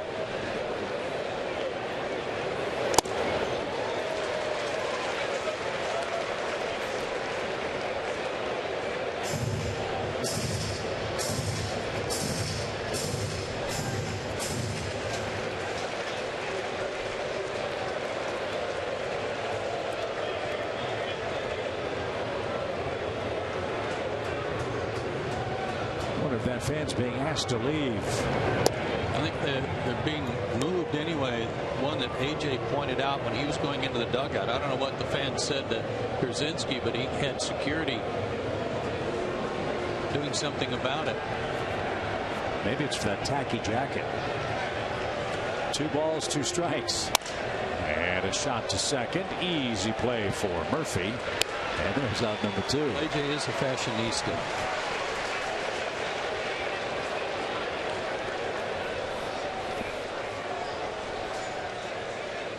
Swisher's 0 for 3 tonight. And here's Jace Peterson. AJ still pointing the way to the security guard in front of the Braves bench.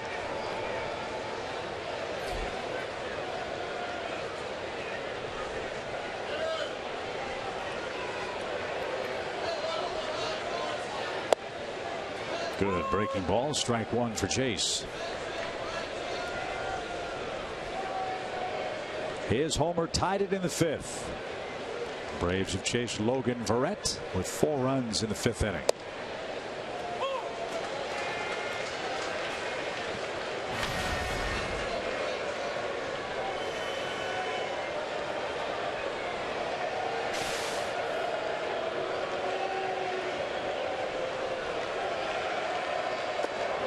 Did it go? No. No, he stopped it. Good to see Fielding Culbreth out there tonight after taking that shot to the knee. Yeah, Matt Wickler's first major league pitch broke his shin guard.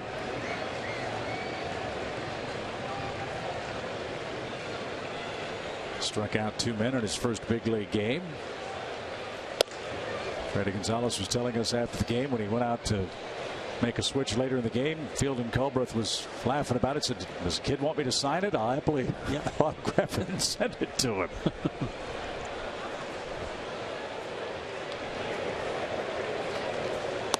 And Peterson takes a strike 3 call. Gil Martin escapes damage in the 6th inning. 2, 3, and 4 up for the Mets in the 6th. The Braves lead it by 3 runs.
David Wright's ready to lead things off for the Mets. We're ready to answer our AT&T Universe trivia question. He's first among active right-handed hitters with 35 homers against the Braves. Who's second?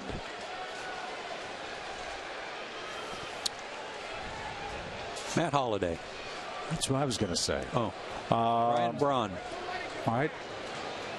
You can have Holliday if you want it. I'm going to go Ryan Braun. Right, stick with my first one. I'll go with Holliday. Let's see if we're right after the pitch. Nope, it's Dan Uggla. Didn't have to wait for the pitch. We always forget about Dan Uggla playing for the Marlins. And, of course, a big home run this year against Atlanta while with the Nationals.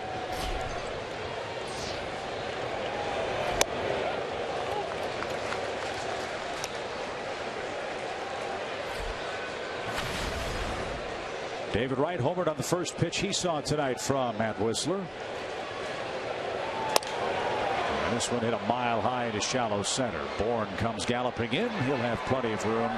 And David Wright's retired. 1 down. Braves 4, Mets 1. New York's magic number to win the East is 7. They can pick up a game if Baltimore helps them out tonight. And the Orioles are doing that, leading 4-1 at Nationals Park in the 5th inning. Yeah, and apparently both teams have an off day, mutual off day on Thursday, so they don't have to play a doubleheader, make up the rain out last night. They'll just both play on the off day.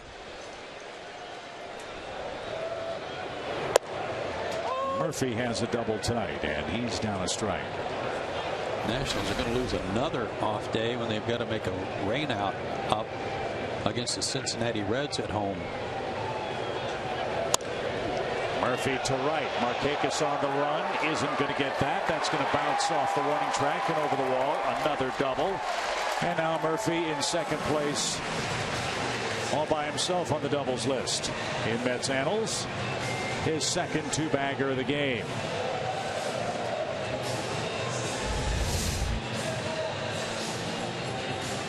Well, he went down and got that breaking ball. So tip of the cap to Murphy.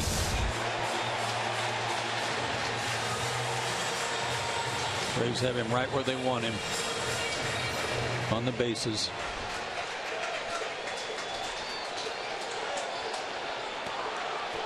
And here's Cespedes. Whistler struck him out on check swings twice. And all of a sudden the crowd starts to get back in the game. Ball one.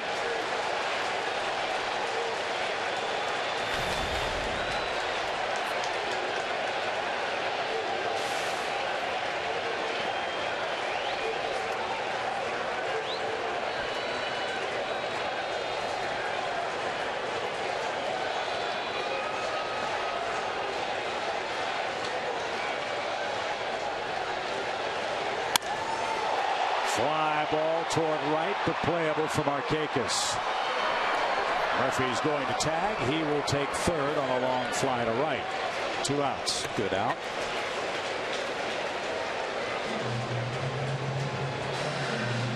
Cespedes 0 for 3. Sorry, Chip. Can't worry about that base runner. Give up the ground rule double on a good pitch. Don't worry about him. You've got a 3-run lead.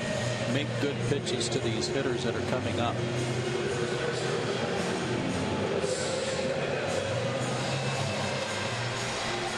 New York 0 for 5 with runners in scoring position, and they are 2 for 17 in the series.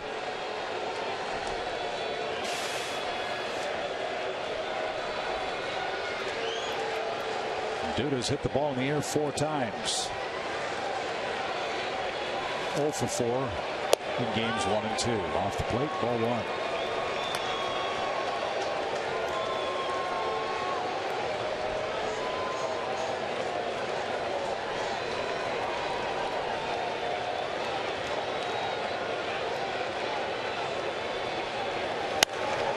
High fly to right, but it went straight up. Markakis is there and has it, and that'll retire the side. No runs, a hit, a man left. Whistler is pitching a beauty in New York. He leads after 6.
That youngster on the right joined the ball game. It's 4-1.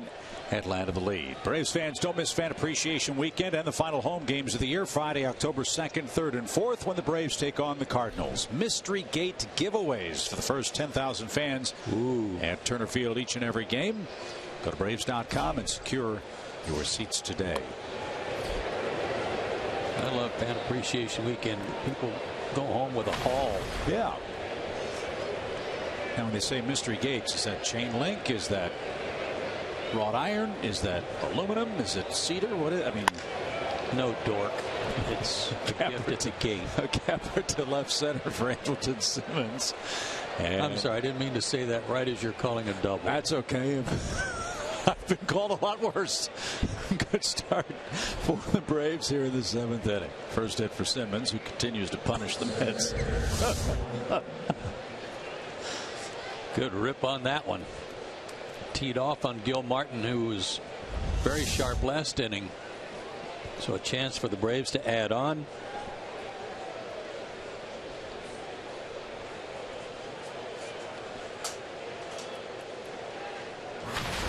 Braves are giving the Mets a taste of their own medicine. They played long ball in New York tonight. 2 homers have accounted for the 4 Braves runs. Let's see if they can manufacture another one here with Michael, who backed away and took a strike. With the pitcher on deck, if you get him over there, even so, you got him there with the pitcher up and 1 out. That's not a good situation. So you'd like to have Michael pull it, but you'd like to have him drive him in first.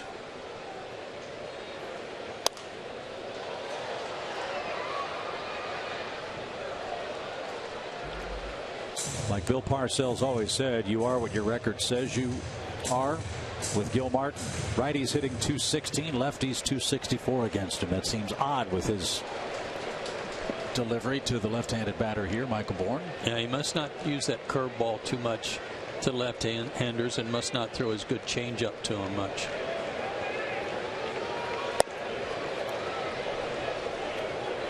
One ball, 2 strikes. I can understand if he doesn't feel comfortable throwing the changeup to him, but he's got a good hook.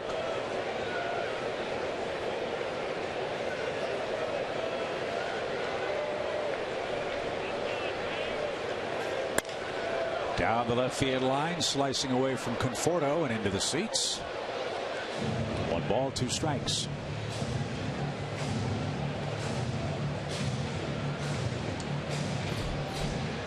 Hansel Robles begins to loosen up.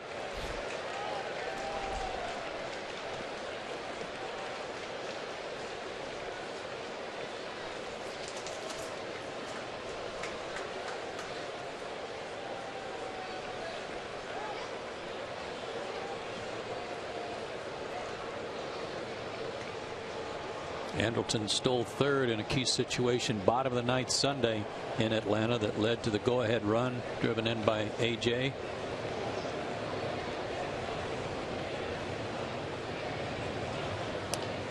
Bourne swings and misses, didn't get it. He's retired on strikes. There's the first out. And there's that breaking ball. 2 strikeouts for Gil Martin. Here's Whistler.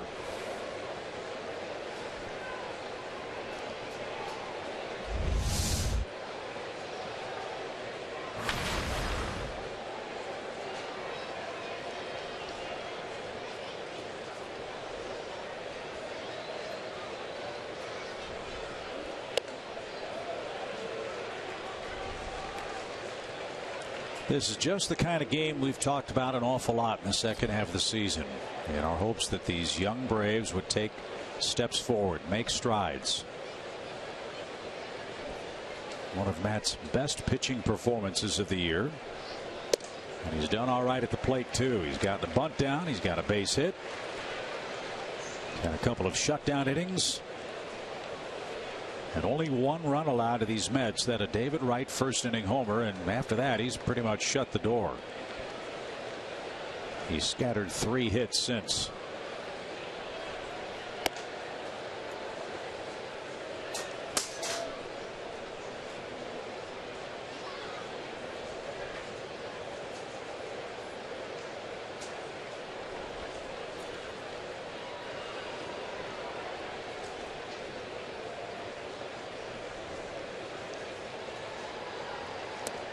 Swing and a miss by Whistler. Gil Martin gets his mound opponent. 2 outs. And now it's lefty-lefty with Nick Markakis up. Tactical decision by Terry Collins the last time Nick was up. Man aboard, 2 outs. Markakis, the 3rd highest hit total in the league. Right-hander on the hill. Walked him intentionally to face Oliveira, who didn't hit the ball hard his first 2 times up. Verrett hung one, and Hector hit it out for a 3-run homer.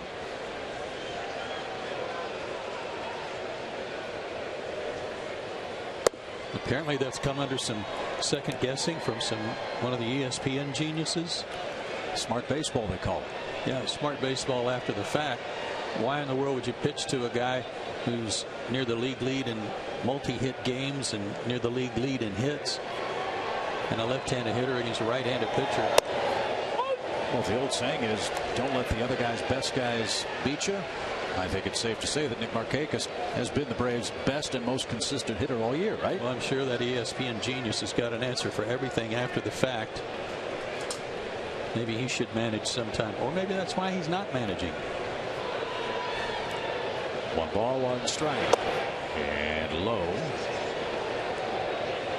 Ball 2. That kind of stuff drives me crazy. Probably couldn't tell.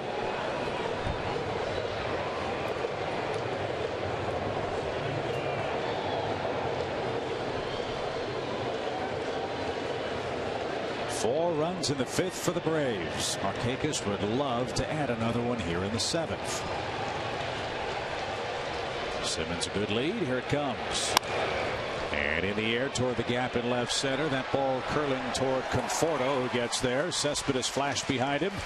And the Mets pitch around a leadoff double. Stretch time at Citi. 4-1 Atlanta.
Forward again tonight for young Matt Whistler. Gave up an early run, Joe, but since then the Mets have had trouble touching. Well, he's had 2 really good pitches working tonight. That one, that hard slider down and away to right-handers, and he's had a very live fastball. I think one of his best fastballs of all of his starts so far on the year. He's been 93 to 95. We even saw 196 tonight, and that's something we haven't seen from Matt in terms of consistent velocity. He's been airing it out, and everything's been working off that fastball quite nicely. And great to see him doing this on the road against a team offensively as accomplished as the Mets are, and in a big pressure situation. This is a huge game for New York, as they all are in September. No doubt about it, against a tough lineup. So he's looked awfully good, and he's off to a good start in the home 7th. Flores, Conforto, and Plawecki are coming up. Flores had a leadoff hit in the 2nd. He's also struck out. Whistler has 7 punch outs.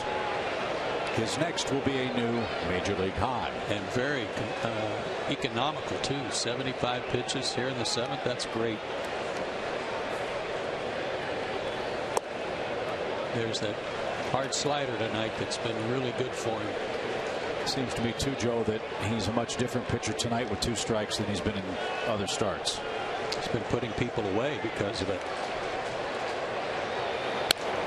Line out a play foul.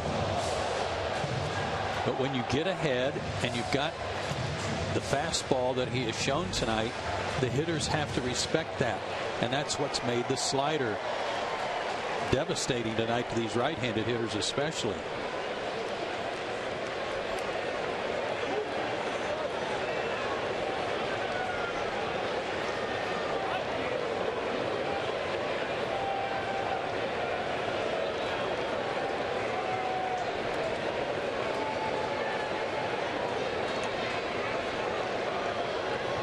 One and 2 for Wilmer Flores. Now A.J. Pierzynski out to the mound just to make sure he and Matt Whistler are on the same page. Yeah, and I've seen Matt shake him off a couple of times tonight, so he may have an idea of his own about what he wants to do here. Good for him. Yep, it's his ERA, right? There's the economy Joe was talking about. 77 pitches. That's refreshing. The 1-2 pitch for Flores now.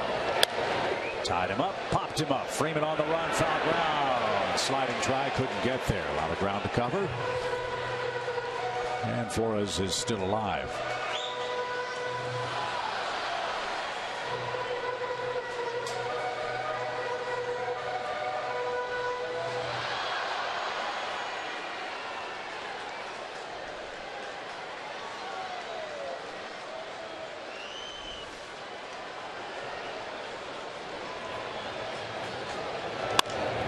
In the air toward right center. And that'll curl back to Nick Markakis. He makes the play. And there's the first out of the 7th. Well, he's a fly ball pitcher, and he's getting a lot of fly ball outs tonight. 9. Wow. 9 in the air to go with 7 strikeouts. Granderson has a ground out. Murphy has a ground out. Plawecki has a ground out. That was the missile that Freddie Freeman surrounded at first base. So that's his out distribution tonight. He's had them all working. Strike 1 for Michael Conforto. He was 1 for 2.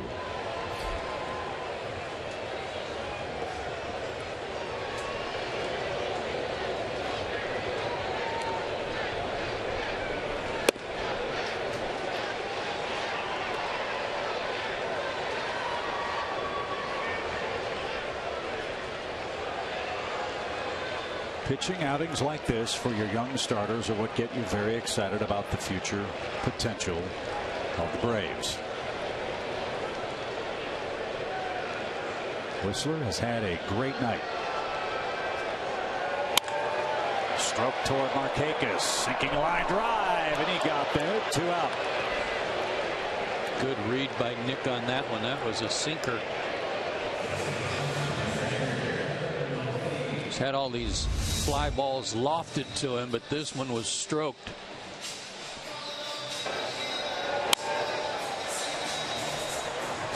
Nice play.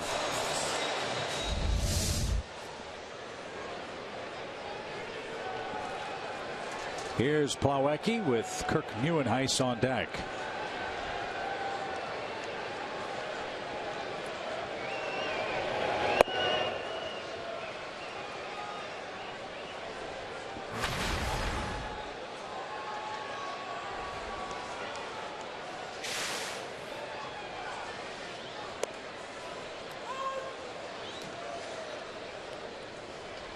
Can't wait to talk to Matt after the game. A.J. Pierzynski, too, about how well they've worked together tonight. Sure, for the Braves catcher, this has been a treat to call and catch.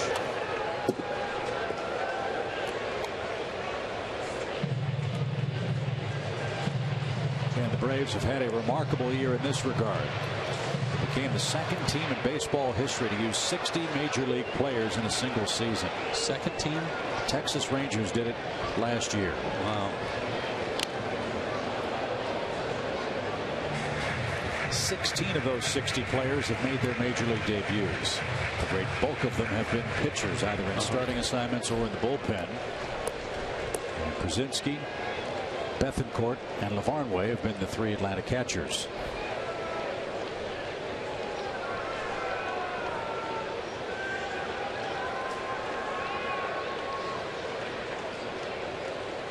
Two and two for the Mets catcher Kevin Plawecki, and a little cue shot foul, and we'll do it again.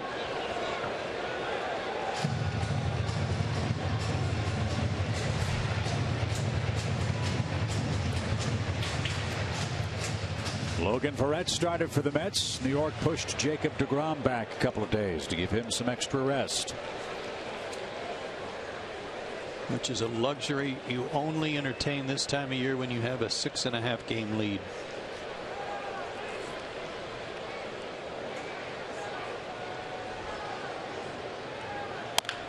Ground ball left side. Oliveira booted it. And Plawecki's aboard with 2 outs, and Nieuwenhuis will be the pinch hitter.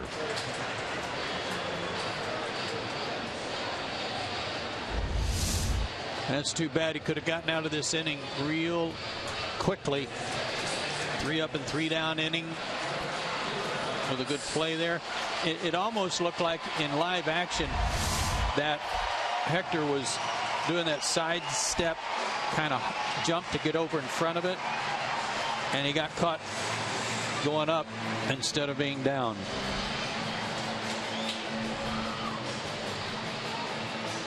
Good visit by Roger McDowell. Mental breather here. Whistler with a pattern. Oliveira's back. 3rd error for Hector.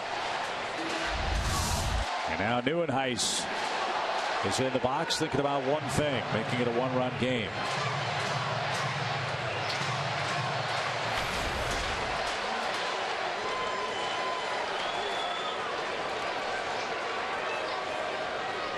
Mets have 4 pinch hit homers this year.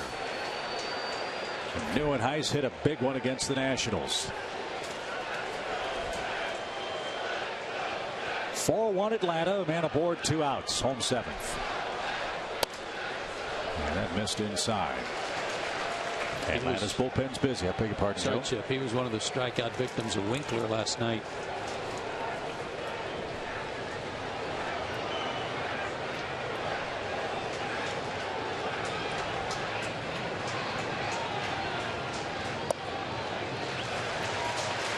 Now, the dicey proposition about this situation is if you lose Nieuwenhuis, that brings the tying run to the plate, and another man that can hit the ball out of the ballpark. And that man is Curtis Granderson.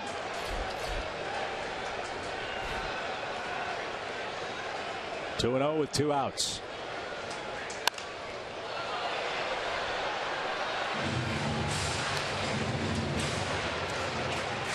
Good strike. Moylan and Marksberry, the M&M boys.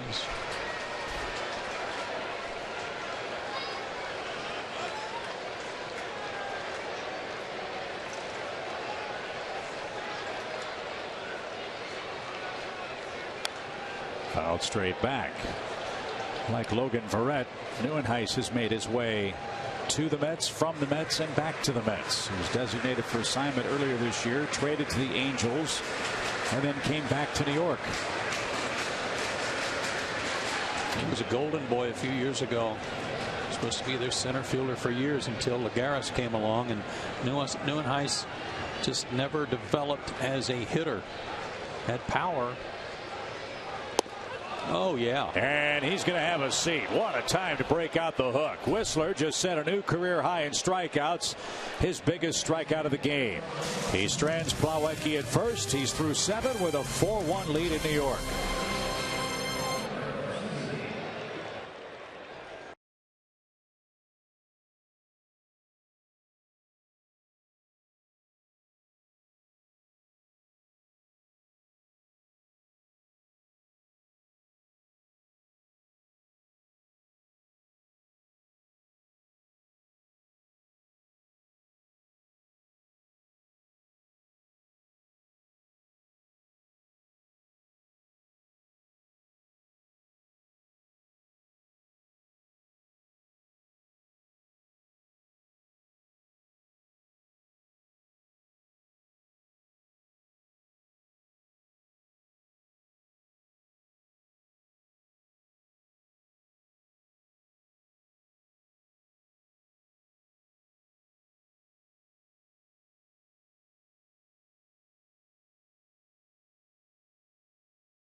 Hector Olivera has one of the two big blows for the Braves tonight. That's one of our great clips of the game. Yeah, they'd walked a batter in front of him, and then they decided not to throw him any fastballs and a 90-mile-an-hour.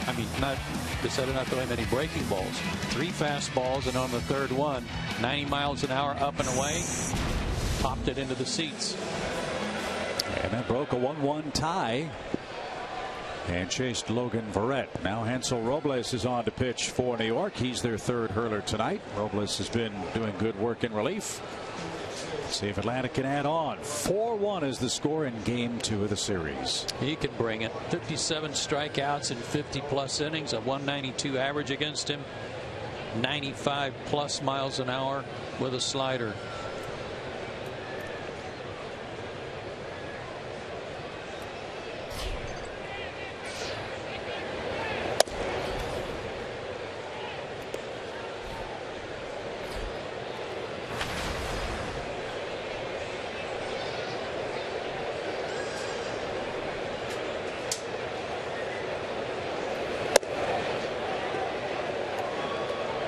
Two balls, no strikes.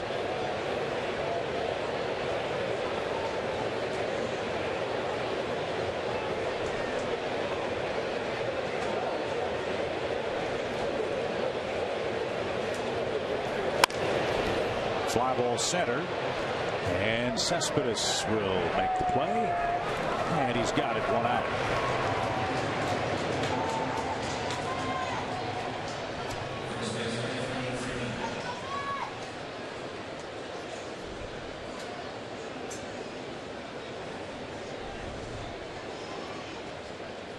Freddie's 0 for 3 tonight. As we pointed out earlier, for some reason this year the Mets have had the Braves first baseman's offensive number. Right around a 200 batting average head to head with the Mets. There's no shame in that with all the power they have in their rotation, though. That pitch was low.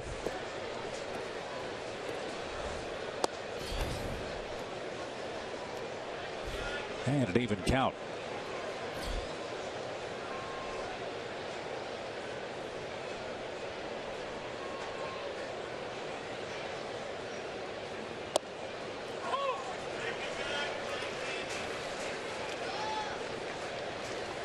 .87-mile-an-hour short slider.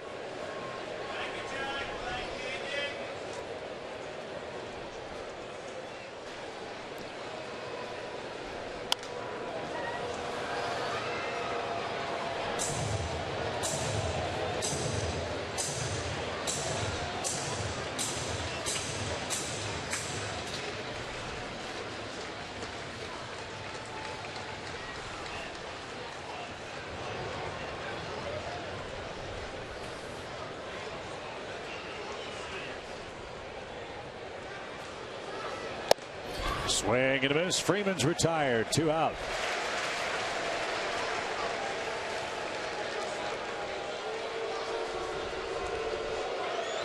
And now the Boo Birds behind the Braves dugout greet A.J. Pierzynski. That's what you call a Queen's cheer.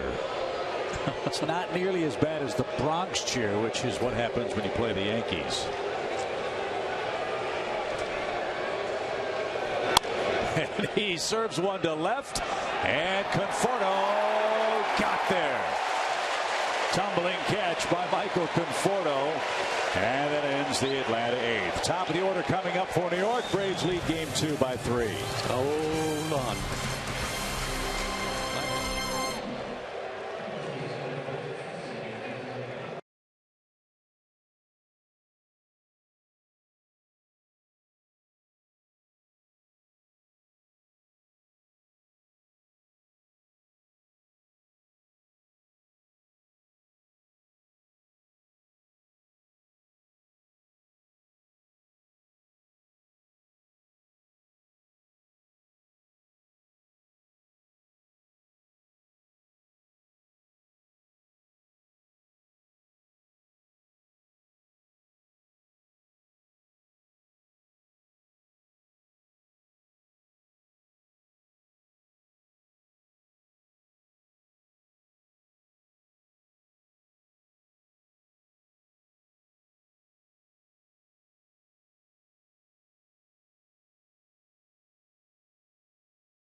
SunTrust saved the game.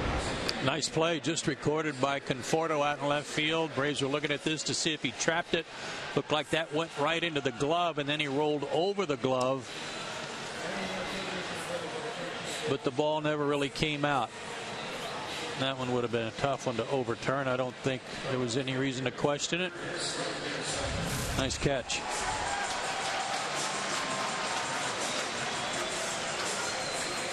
So the Braves need 6 outs. Whistler's going to go face Curtis Granderson for a 4th time as Pedro Siriaco checks in at the hot corner.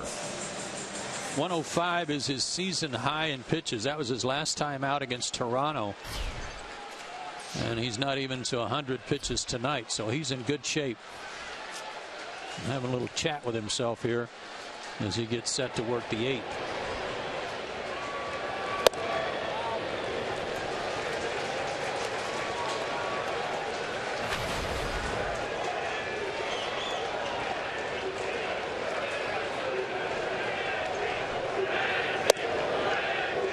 Two balls, no strikes. It's rare leading off an inning early in the count that Granderson gets aggressive on the first pitch. He's got to make you throw strikes. That's why he's got 88 walks. And why he's had a ton of them against the Braves. 9 in the last 5 games coming into tonight's game.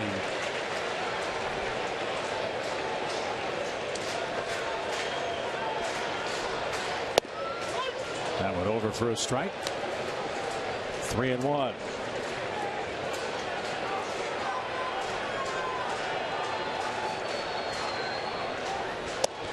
Leadoff walk. That is Whistler's first walk in the game, and that's going to be the last batter he's allowed to face. That's too bad. 7+. But a new career high in strikeouts with 8. He gave up 1 run to this point. That was the David Wright homer. And Matt Whistler, great work this year against the Mets. That continued at Citi Field in New York. He leaves with the lead. The Braves are in the bullpen. We'll see how they fare. Late innings in Gotham.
Leaves with a man aboard in the 8th inning.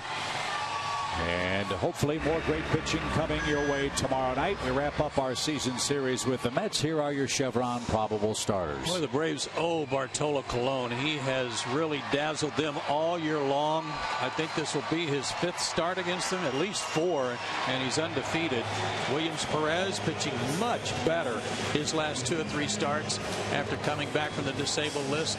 So he seems to be back on track too. Should be a good game.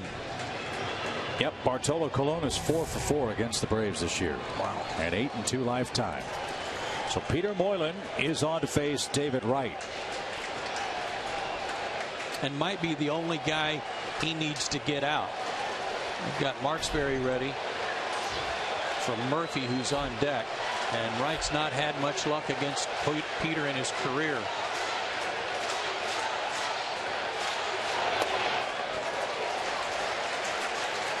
Two for 16.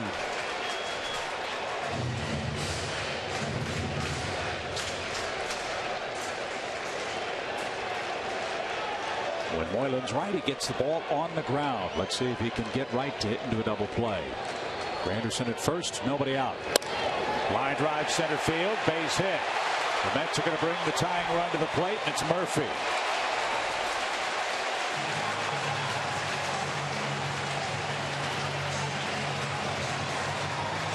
That sounded funny when he hit it, but he hit it in the right spot.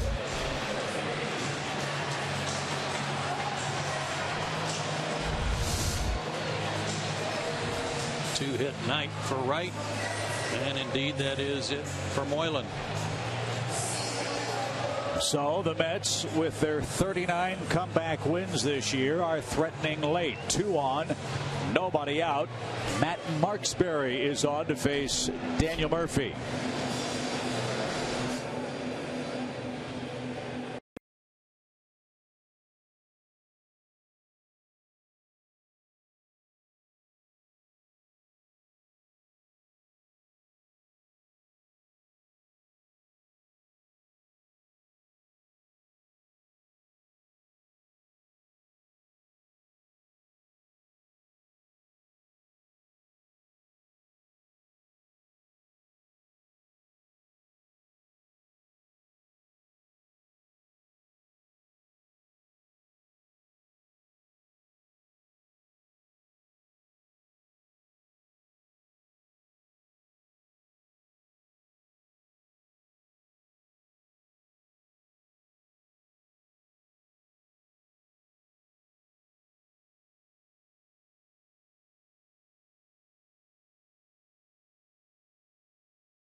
Versus Daniel Murphy, who's hitting but .239 against lefties this year. And the last time Murphy came up in a game-tying situation against the Braves, he did this on September 13th. Off Ryan Kelly. After the Braves had him 2 outs and nobody on, they rallied to get 3 to tie. And he said afterwards he was actually trying to hit a homer. He's hit only 1 against a lefty this year. Yeah, but while his average may be .239, Chip, it's still tough to strike out. And he's striking out about once every 10 plate appearances. And that's where Matt's been at his best for the Braves, getting lefty hitters. Need a big out right here. 2 on, nobody out. Murphy versus Marksberry. And high, ball 1. Because the Mets can go left, right, up and down their lineup, Freddie Gonzalez is going to play matchup, it appears. You've got Cespedes on deck, and Edwin Jackson's loosening in the bullpen.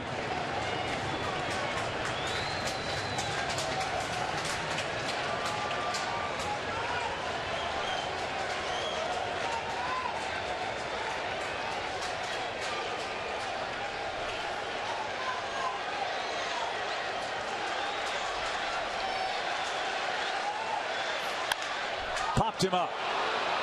Anderton drifts out. And that is ruled an infield fly. Murphy is the first out, and now the double play is in order.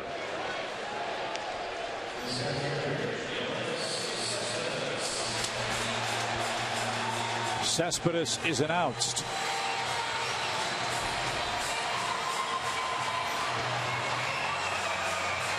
Cespedes keeps looking in the Braves dugout, waiting for Freddie to come out. But it does not appear that he's coming out. He's going to let Marksberry work to him. He's the only guy that matters right now. The other two guys are out there to help the Braves get a double play. He's the guy you got to keep off the bases, and especially keep him from getting into scoring position. Back up. Don't let the ball be hit over your head if you're in the outfield. Up and into Cespedes. Tom Kohler hit him with a pitch when the Marlins played New York, and Cespedes went through a real dry spell at the plate.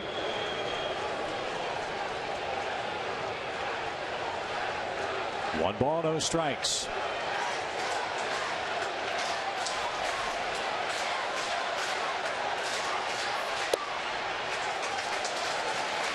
Marksberry wanted that, didn't get the call. 2-0.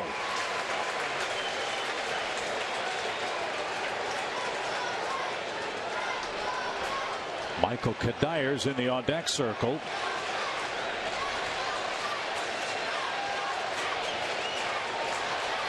Granderson at second, right at first. Ripped foul.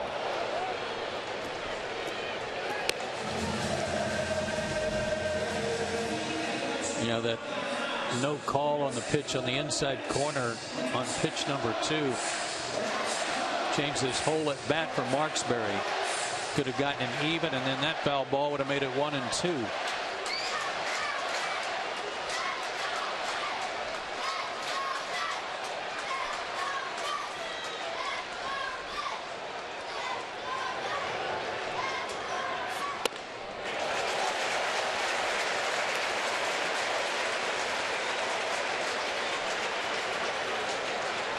He's been a different pitcher in his splits left and right.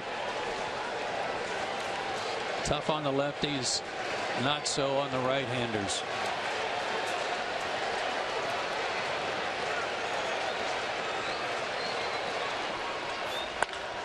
Rocketed into the seats, foul.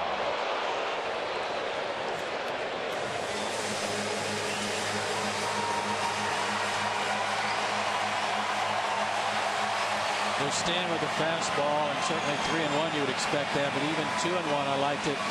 I don't like his breaking ball here to this guy because it would come right into him if you're trying to throw it for a strike.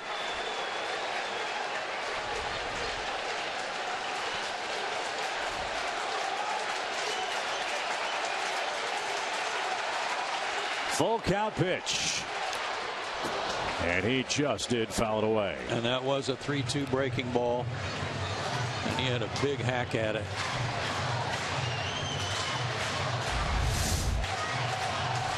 And here's what I mean when you're trying to throw it for a strike and it's belt high. Got away with that one.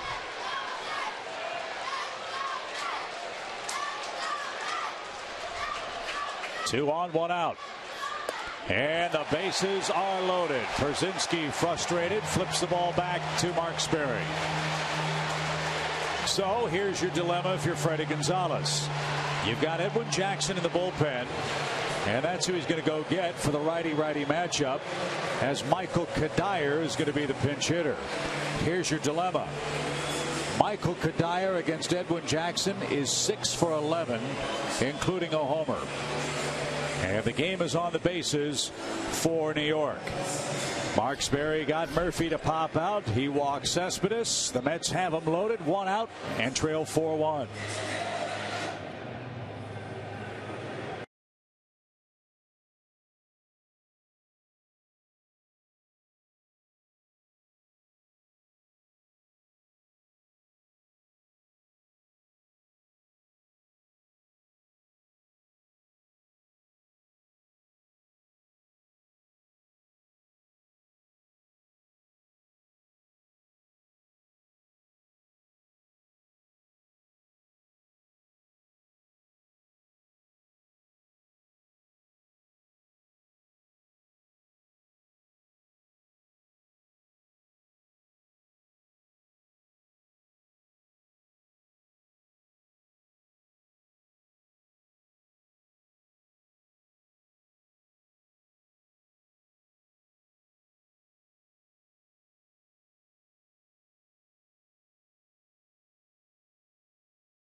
tomorrow night. Game 3 against the Mets. Fox South has the Friday, Saturday games against the Miami Marlins. Off day Thursday down in South Beach.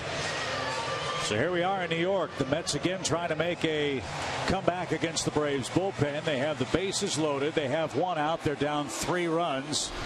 Matt Whistler issued a leadoff walk to start the inning. Moylan, Marksberry, and now Edwin Jackson have followed. 41 games now for the veteran. He's certainly been in spots like this before, and he's faced Michael Kadire quite a bit before. And as we said, the numbers have been very favorable for the Mets. Michael Kadire, 8 career grand slams, 5 hits this year with the bases loaded, and 6 for 11 lifetime against Edwin Jackson. Coming off the bench, he'll be ready to hack.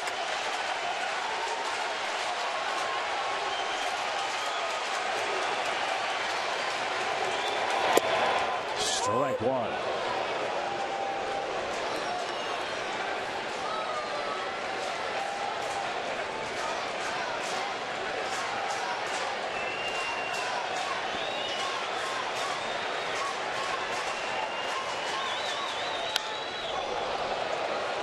That's into the club level right below us.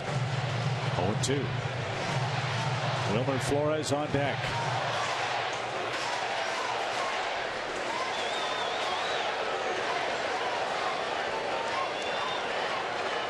Can Edwin Jackson get the Braves out of a giant mess in the 8th?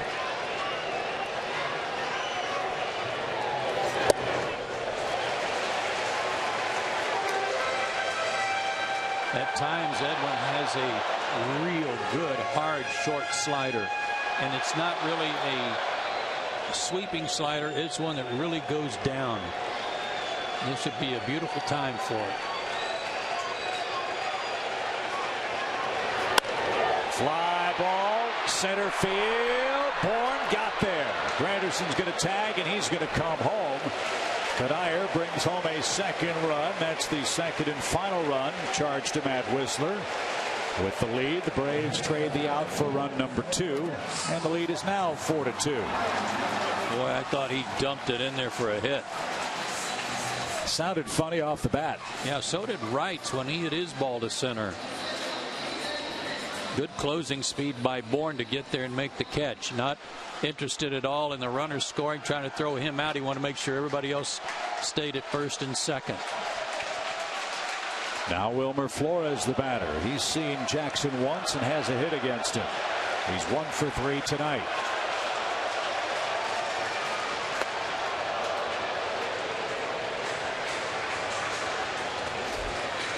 Did AJ get hit on the recoil here? I think so. Oh boy, on the shoulder. Hopefully that got some of the padding.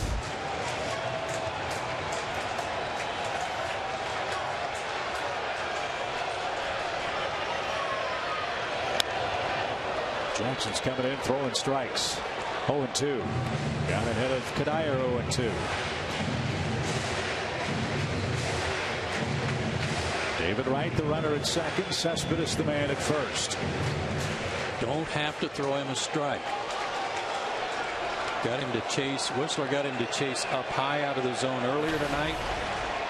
Let's see if one of the attempts is there again.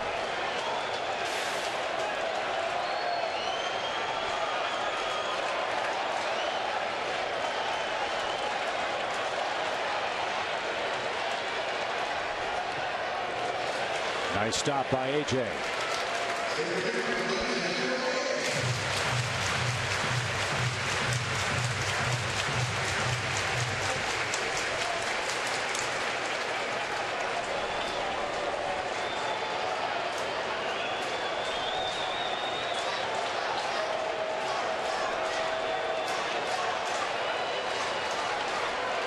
Swisher very deep in left.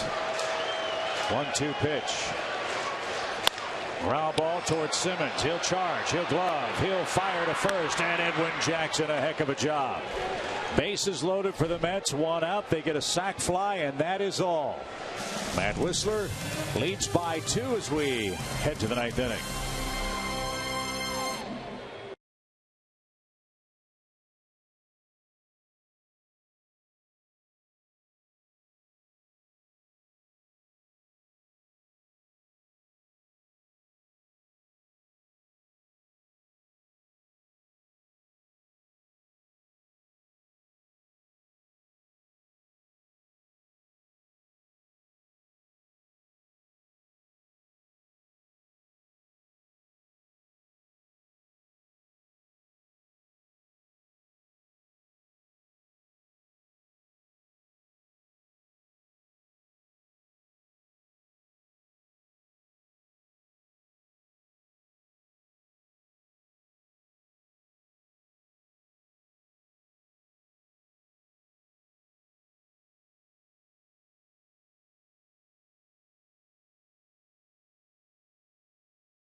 To score. Fans, don't miss out on a free post-game concert by one of the hottest new stars in country music, Sam Hunt.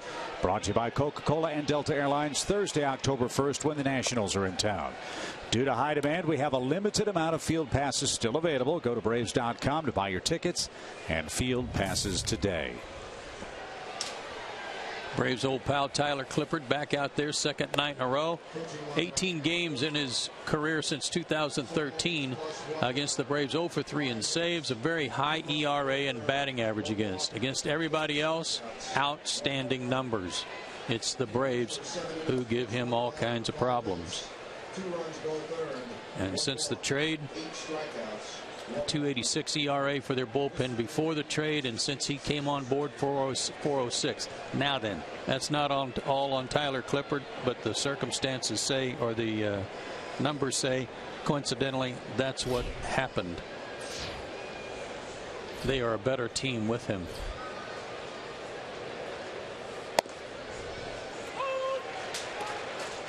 I don't know if there's an explanation for that either. It's just one of those baseball things, I'm guessing. Yeah.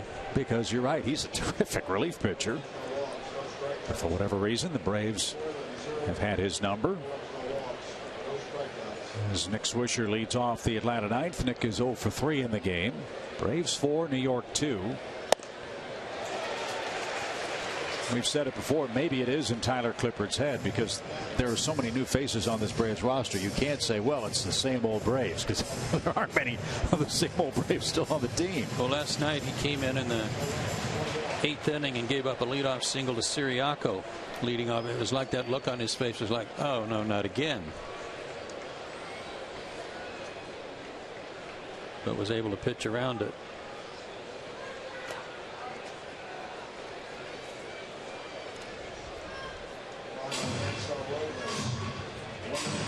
That was a really good job by Edwin Jackson getting out of that inning and allowing only 1 run.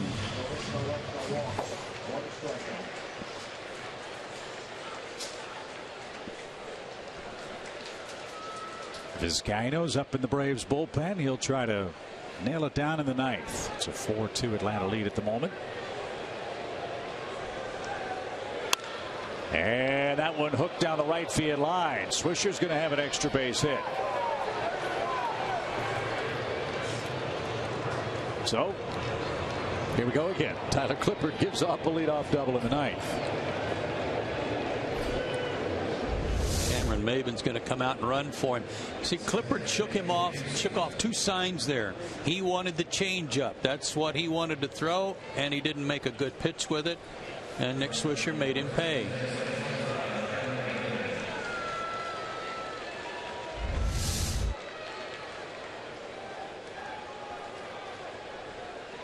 So 9 doubles for Swisher, a 1 for 4 night. Maven pinch runs at second. And Jace Peterson's the hitter. He homered back in the 4-run Atlanta 5th.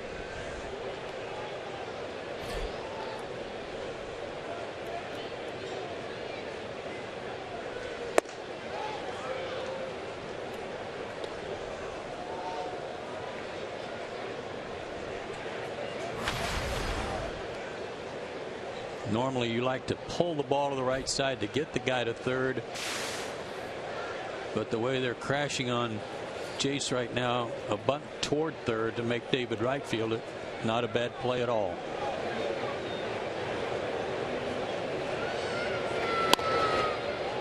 And that's pushed foul at third. Even count, 1 ball, 1 strike. They head to the bottom of the 9th inning in Washington. Orioles 4, Nationals 1.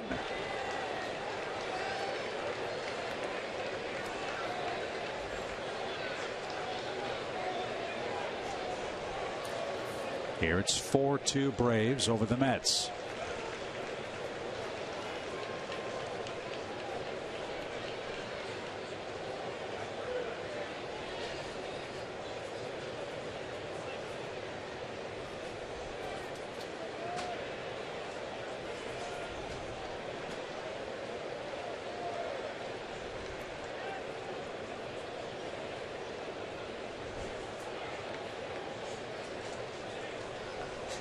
Plawecki and Clippard can't agree.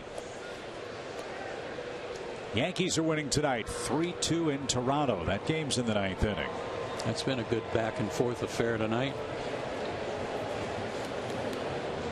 David Price won yesterday. Yankees try to even the series tonight.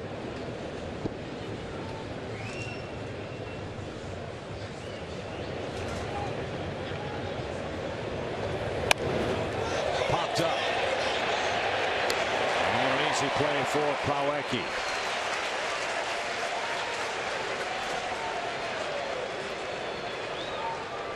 So Maben still at second. Now there's one out. And Andrelton Simmons is the hitter. Those were the types of things that the Braves executed flawlessly the first half of the season.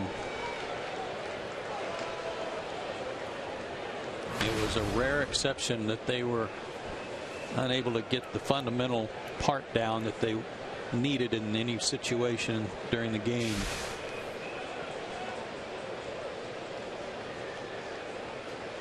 The Braves have the right guy up at the right time. Simmons has shredded the Mets all year. He's got a double tonight, and he drives that one down the right field line, and curling foul.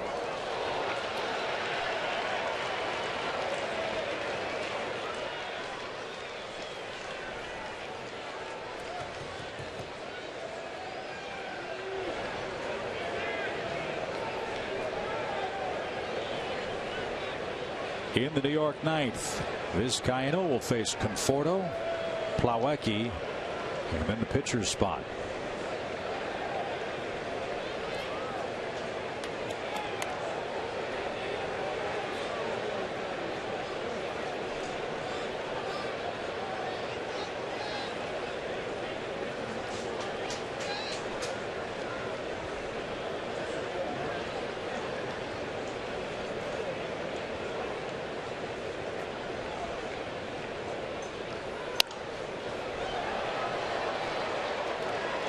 Oh, and 2.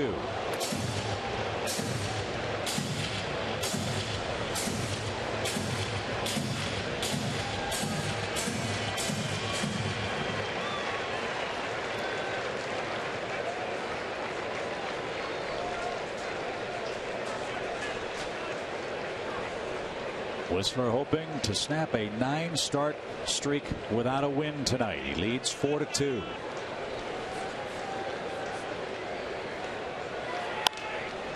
Simmons pops it up behind the plate. Plawecki near the screen is going to have room. 2 big outs for Tyler Clippard after the double. And Michael Bourne will stand in.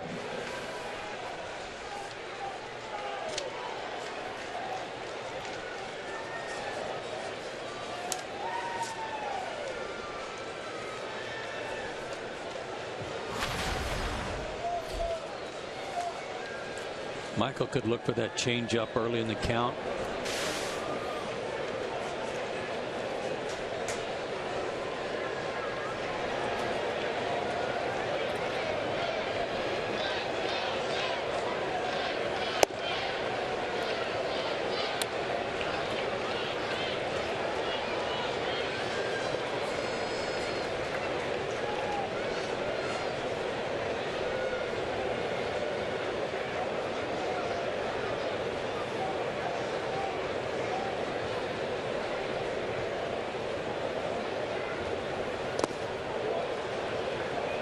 Ball 2. There it was, but it wasn't a very good one.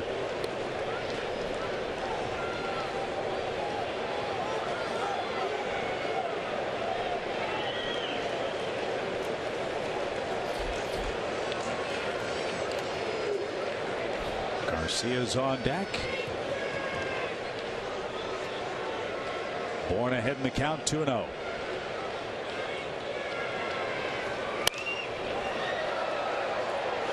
Got it again and missed it. That's probably what frustrated him. That might have been what he was looking for.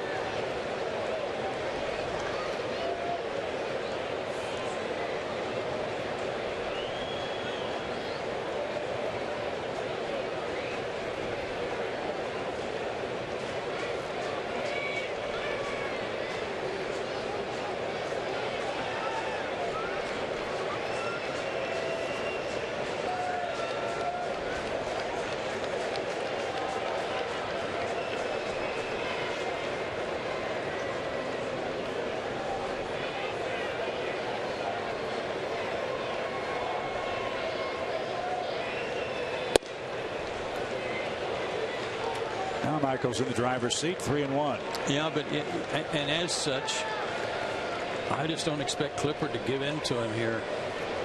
Got a right-hander on deck, at least it so appears, with Garcia there.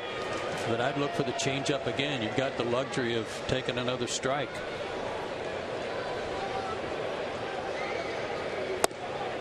And it was a changeup. And Clippard thought it was good enough, but it missed low, and they're at first and second, 2 outs, and Dan Warthen's out for a checkup with Clippard. Garcia is going to be announced as the pinch hitter for Atlanta.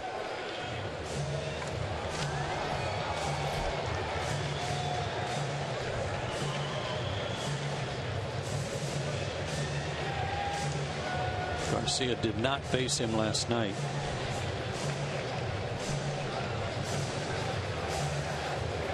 So here's a fun matchup. Let's go back to September 12th, Saturday in Atlanta. 8th inning. Tyler Clippard on the mound. Bang. I mean, way out. Bounced up into the terrace level.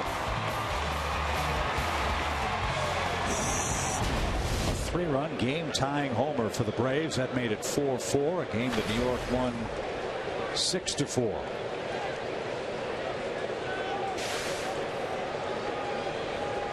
Two on, 2 out, 2-run Atlanta lead.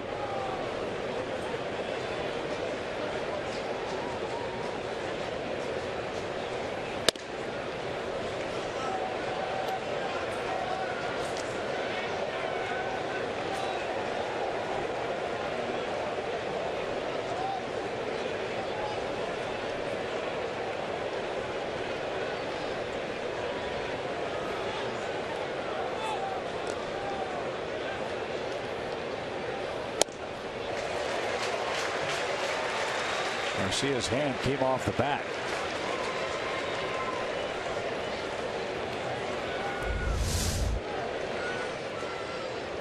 And it was his bottom hand that slipped off, and that hurts.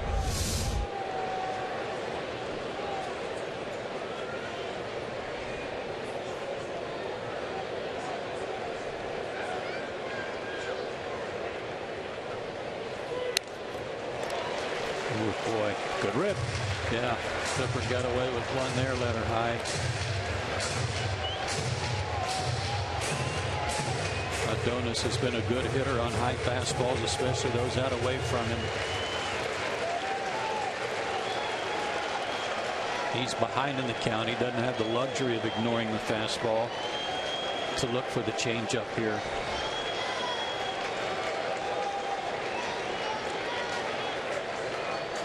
One and two. In the air, right center field. That's going to get down and roll to the wall. Maven scores. Here comes Bourne around third. He'll be green lighted. Garcia has doubled home 2, and the Braves continue to punish Tyler Clippard. Look at him. Clippard can't get over it. But he went to his third best pitch. He shook off some signs. He wanted a breaking ball, and he hung it. Laid it right out in the middle of the plate. Nice piece of hitting by Adonis. Huge base hit.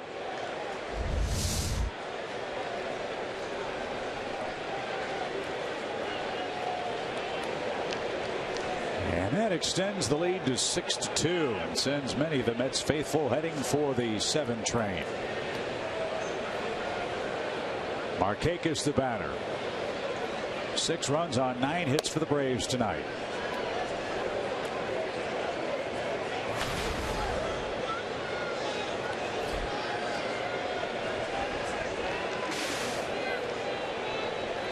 Is that the first hit with a runner in scoring position in the series?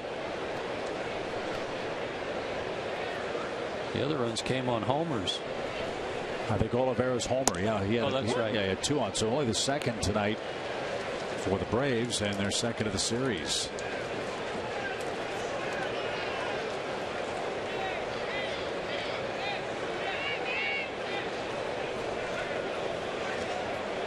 Tyler Clippard goes to sleep at night seeing tomahawks, and they're all coming at him.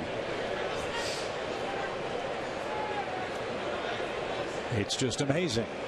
Swing and a miss.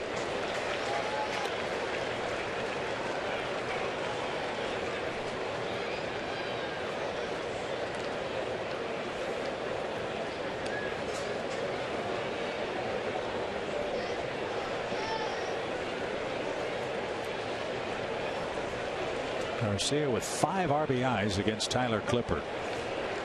2 of them tonight.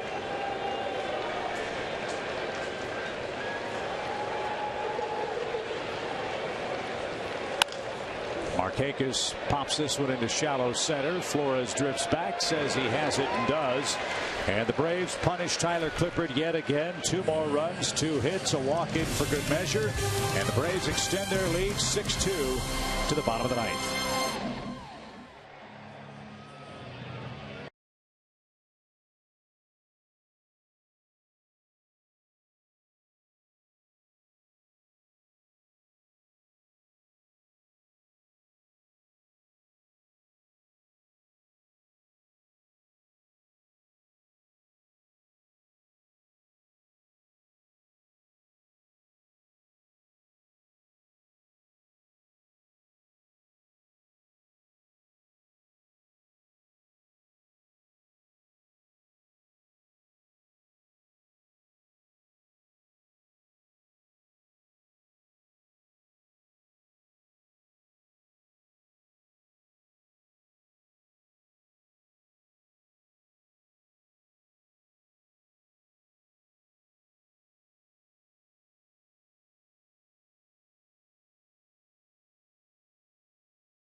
And Edwin Jackson earns our Toyota Key Play of the Game honors tonight. Boy, what a job he did.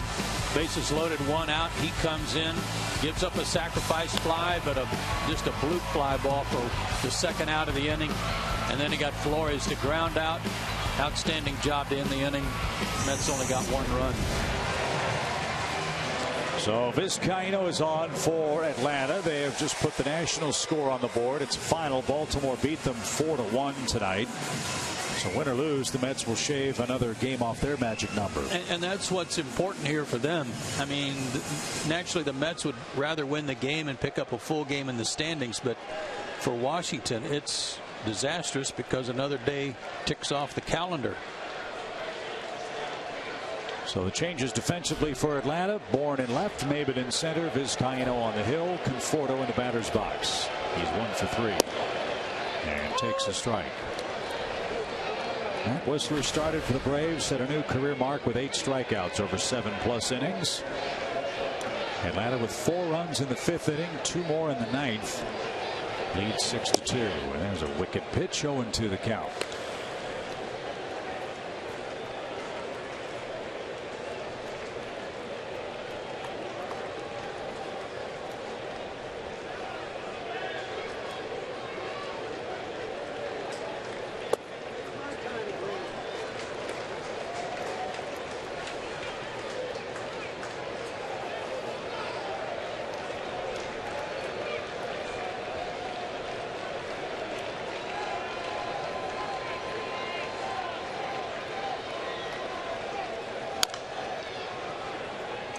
Boy, is that Seattle 11-0 over Kansas City in the 6th. Wow. A little thumping going on there.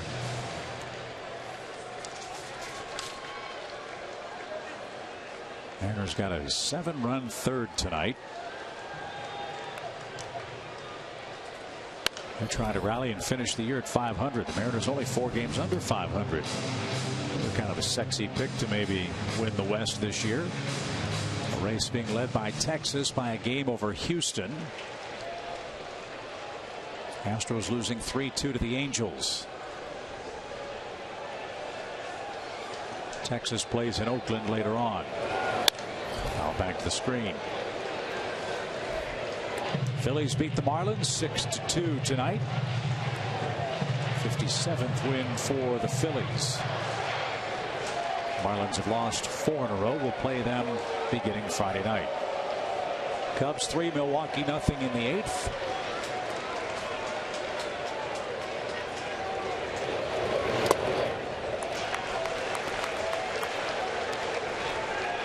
Jake Arrieta going for win number 20 for the Cubs.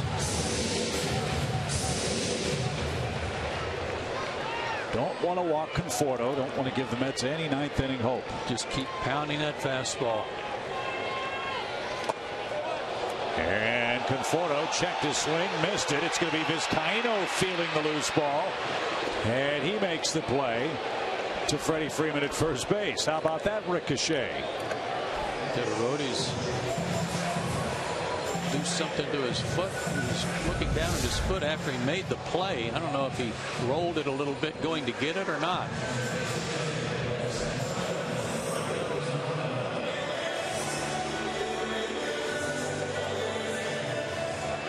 Something was a little funny there.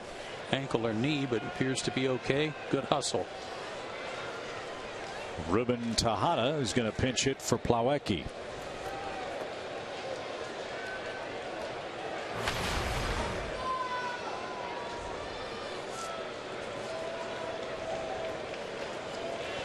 And Travis d'Arnaud grabs a bat. He's on deck. Swing and a miss by Tejada.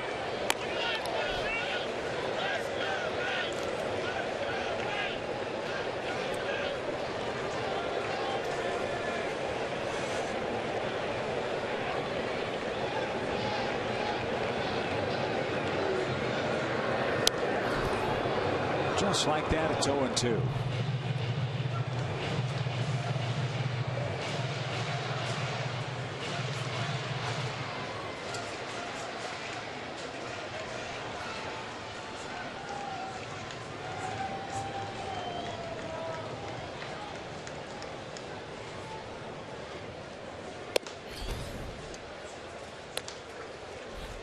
Remember, Freddie Gonzalez skipped Herodes on Sunday to give him a day's rest after working 3 days in a row. So he had Sunday off. He had last night off. Feeling pretty fresh tonight. Ball's coming out of his hand nicely. I'll say effortless 98. Yep.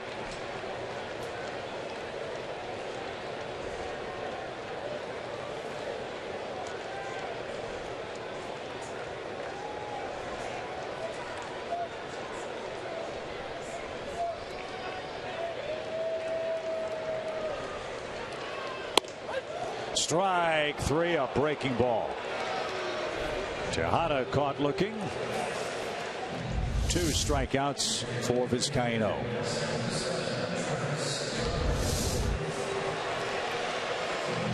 One more out to get. As we promised you earlier tonight, we've picked our Data Strong fan photo of the game. Tweet your strongest fan photo to hashtag South Data Strong Fan for a chance to be featured in an upcoming broadcast brought to you by T-Mobile. Tabby. Julie or July Tabby Cat.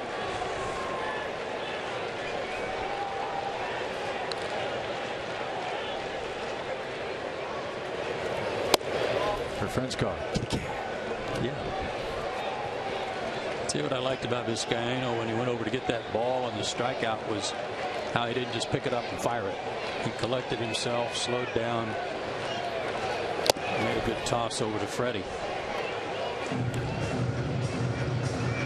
May have tweaked his knee or ankle in the process, but a little recoil after he threw that pitch to the plate. Seems like he's all right now.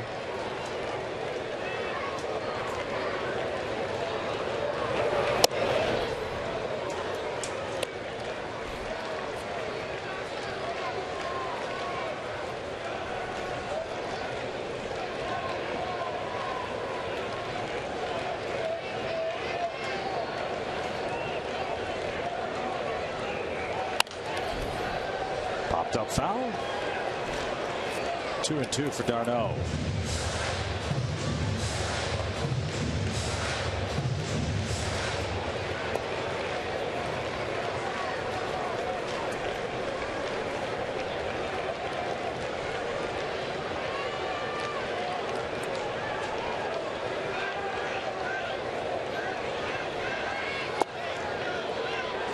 That's close.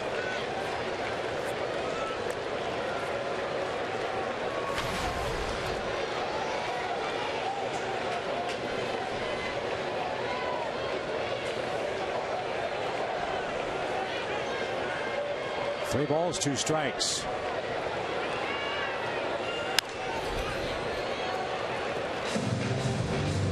He keeps looking down at his right foot. Yeah, he seems like he's trying to get weight off of it as fast as he can. His push-off foot right there. He's trying to get off of it.